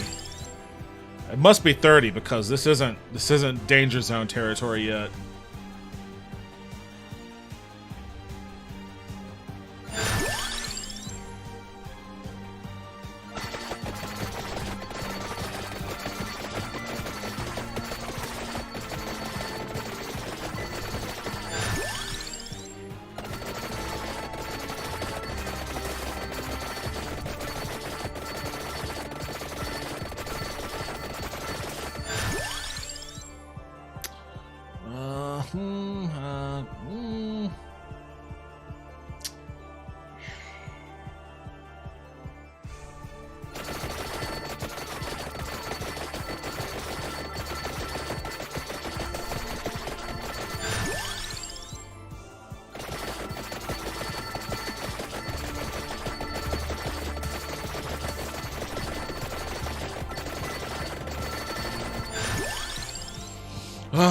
Clearing them out and vacuuming these gems up.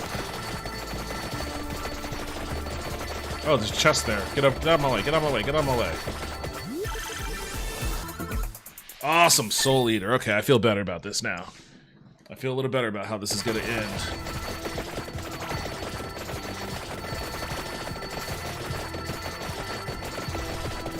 I still would like that Blood Whip.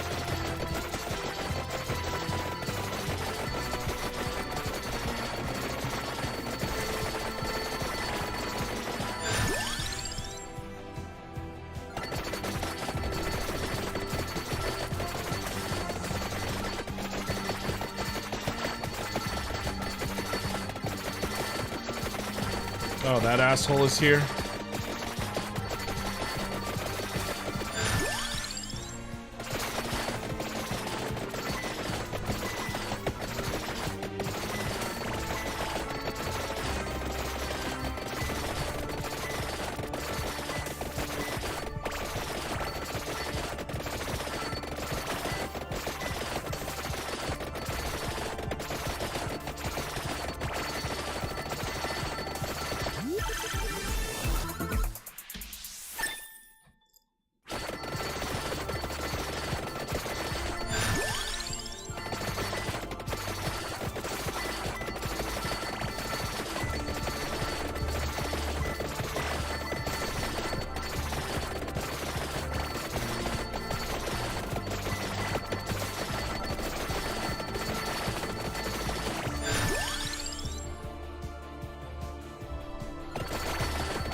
Man, when are you gonna fucking die, skeleton dude?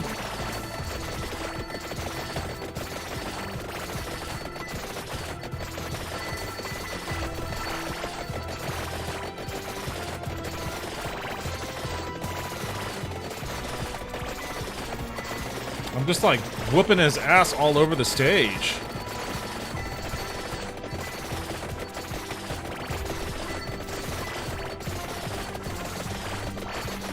Oh, he died walking into the water. What a bitch-ass way to go.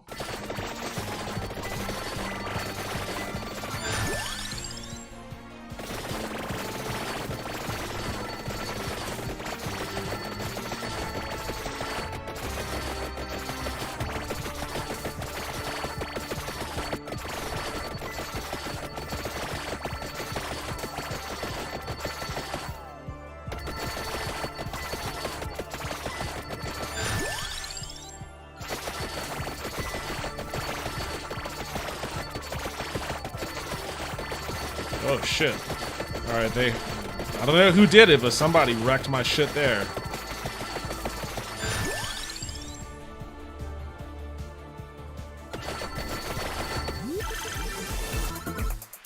Oh, man, come on. Give me the damn blood whip already.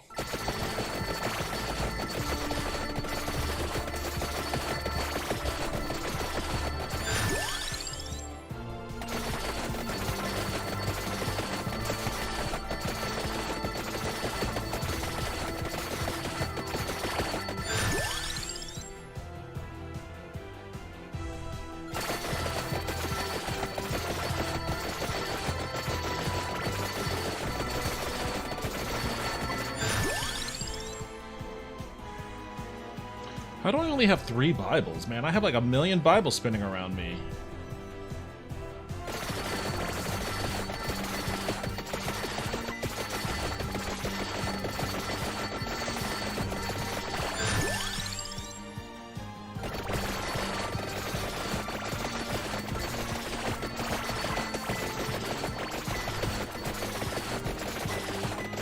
Very satisfying walking down that line just erasing them.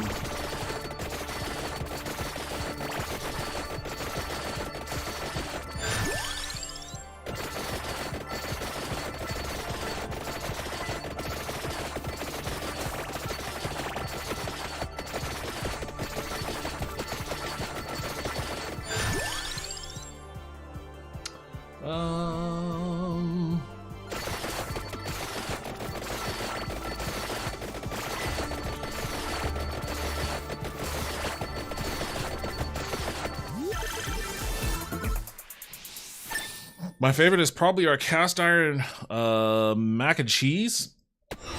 I mean, that sounds awesome. I mean, any kind of mac and cheese sounds awesome.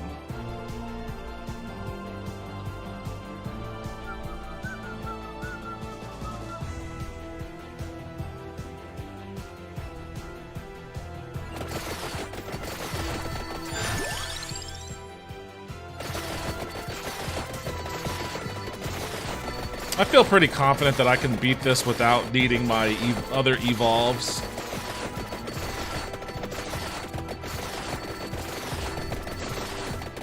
They're being kind of stingy on my chests here. How many fucking whips do I need? Let me get the last Laurel then.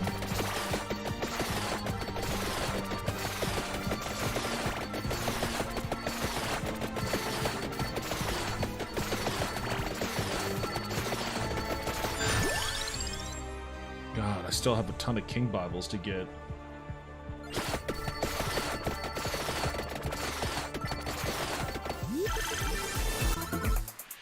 Oh, they gave me the Sacred Water, or the Labora. Labora.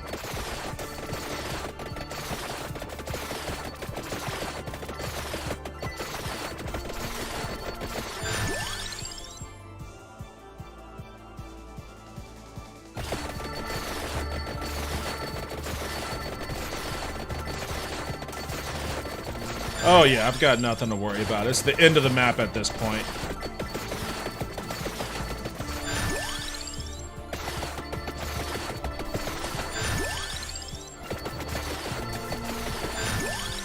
Oh, they must be dropping red gems like crazy. Because, like, I'm leveling up like crazy now.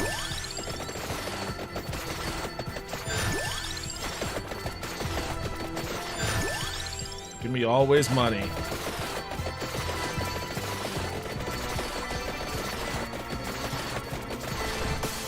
Oh, not enough time. Not enough time to farm all that money.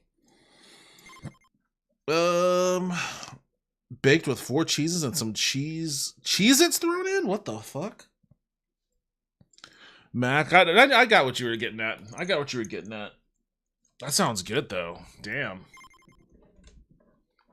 I kind of want some of that now. What else do I have with this dude? Boss Rash and Whiteout. Alright, I think I'm going to try Boss Rash, and then that'll probably be it for me tonight.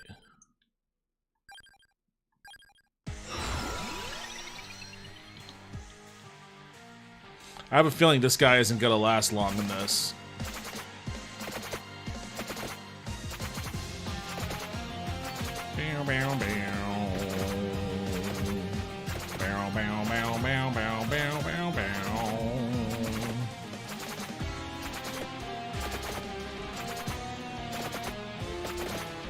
Come on, man. Drop some gems, guys.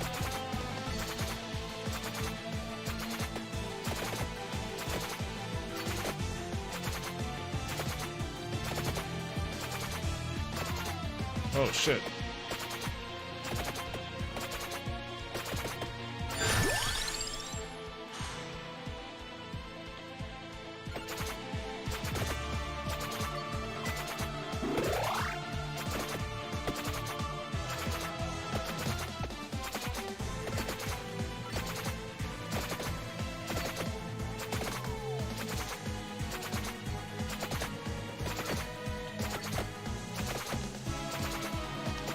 Oh!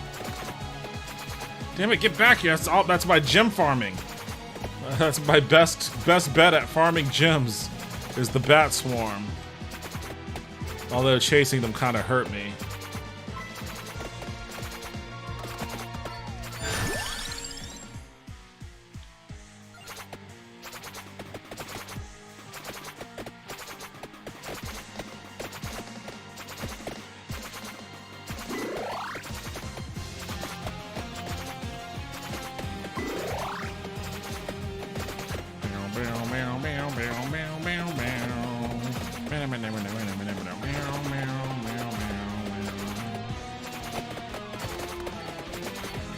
Okay, that hurt. Rushing in there to get those gems that they were guarding. Oh shit.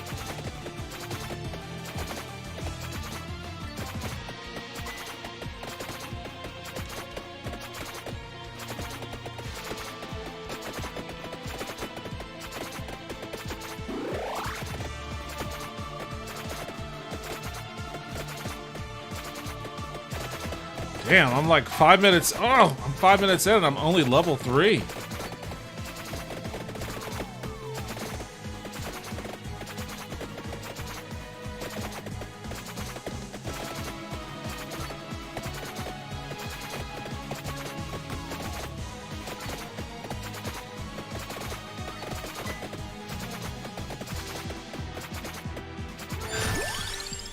God damn. No one. Oh, fuck, I gotta reroll.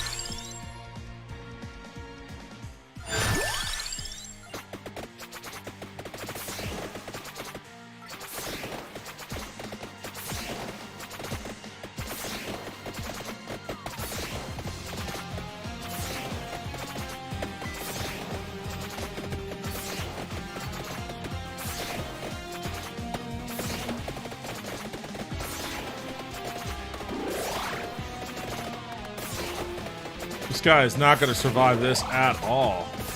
At all.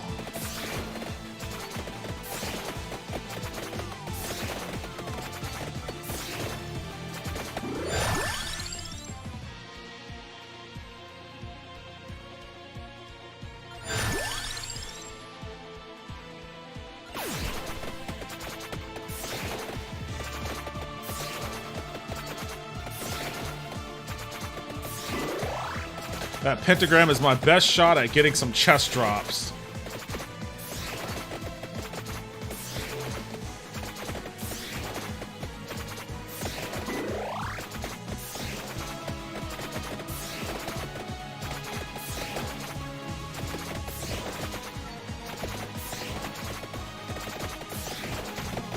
Oh shit. Oh, they wrecked me.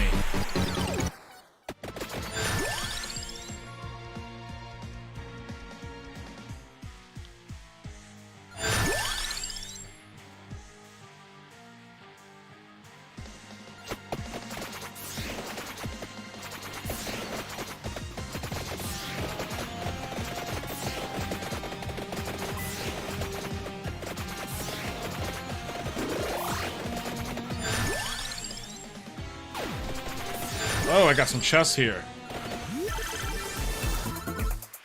Alright, Rune Tracer. Another knife. I got a bunch of chest drops. I got an upgrade to the Lancet. A duplicator. That. Tract orb. Knife. Attract orb.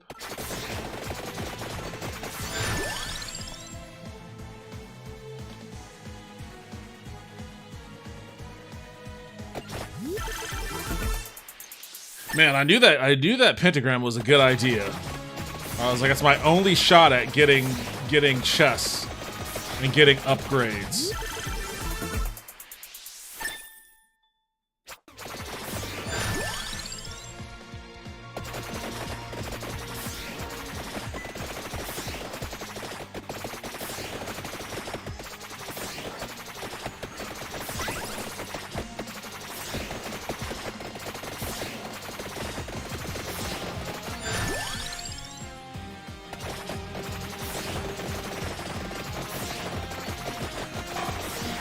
Oh shit.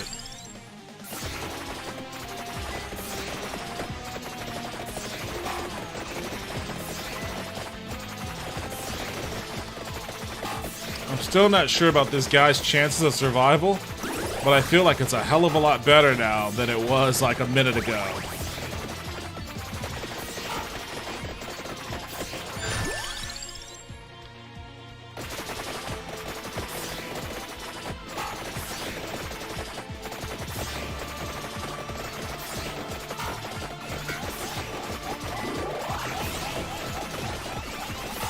Oh, this fucking dickhead is out?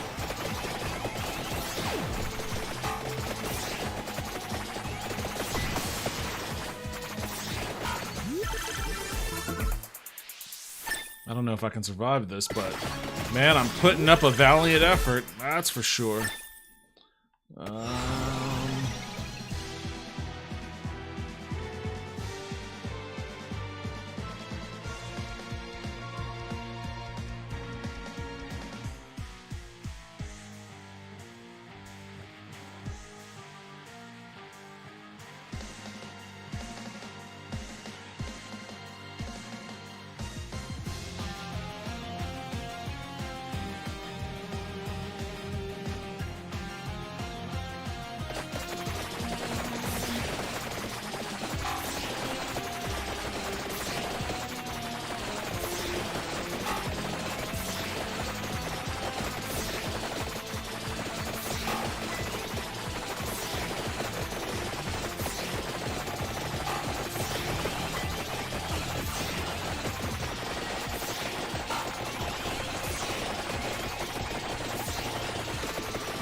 Oh shit.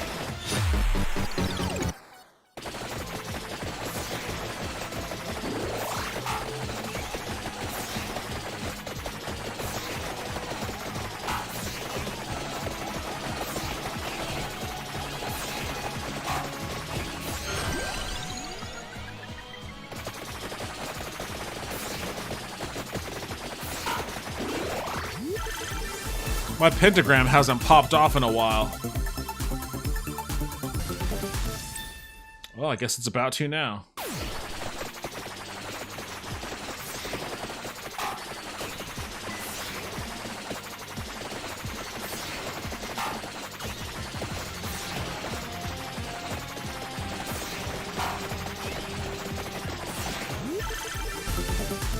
Oh, it's about to again, thank God.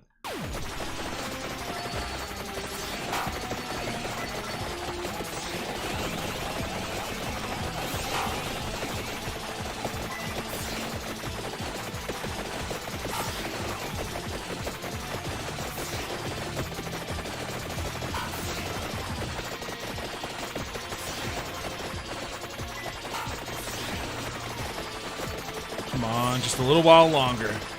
Just a little while longer. Got it. Alright, I underestimated that guy. He did make it out okay. Alright, that's gonna be it for me tonight. This was a hearty 4-hour stream. Considering I started it later than I wanted to, that's not good for my wanting to go to bed earlier, but that's okay. That's okay, I had fun. I had fun.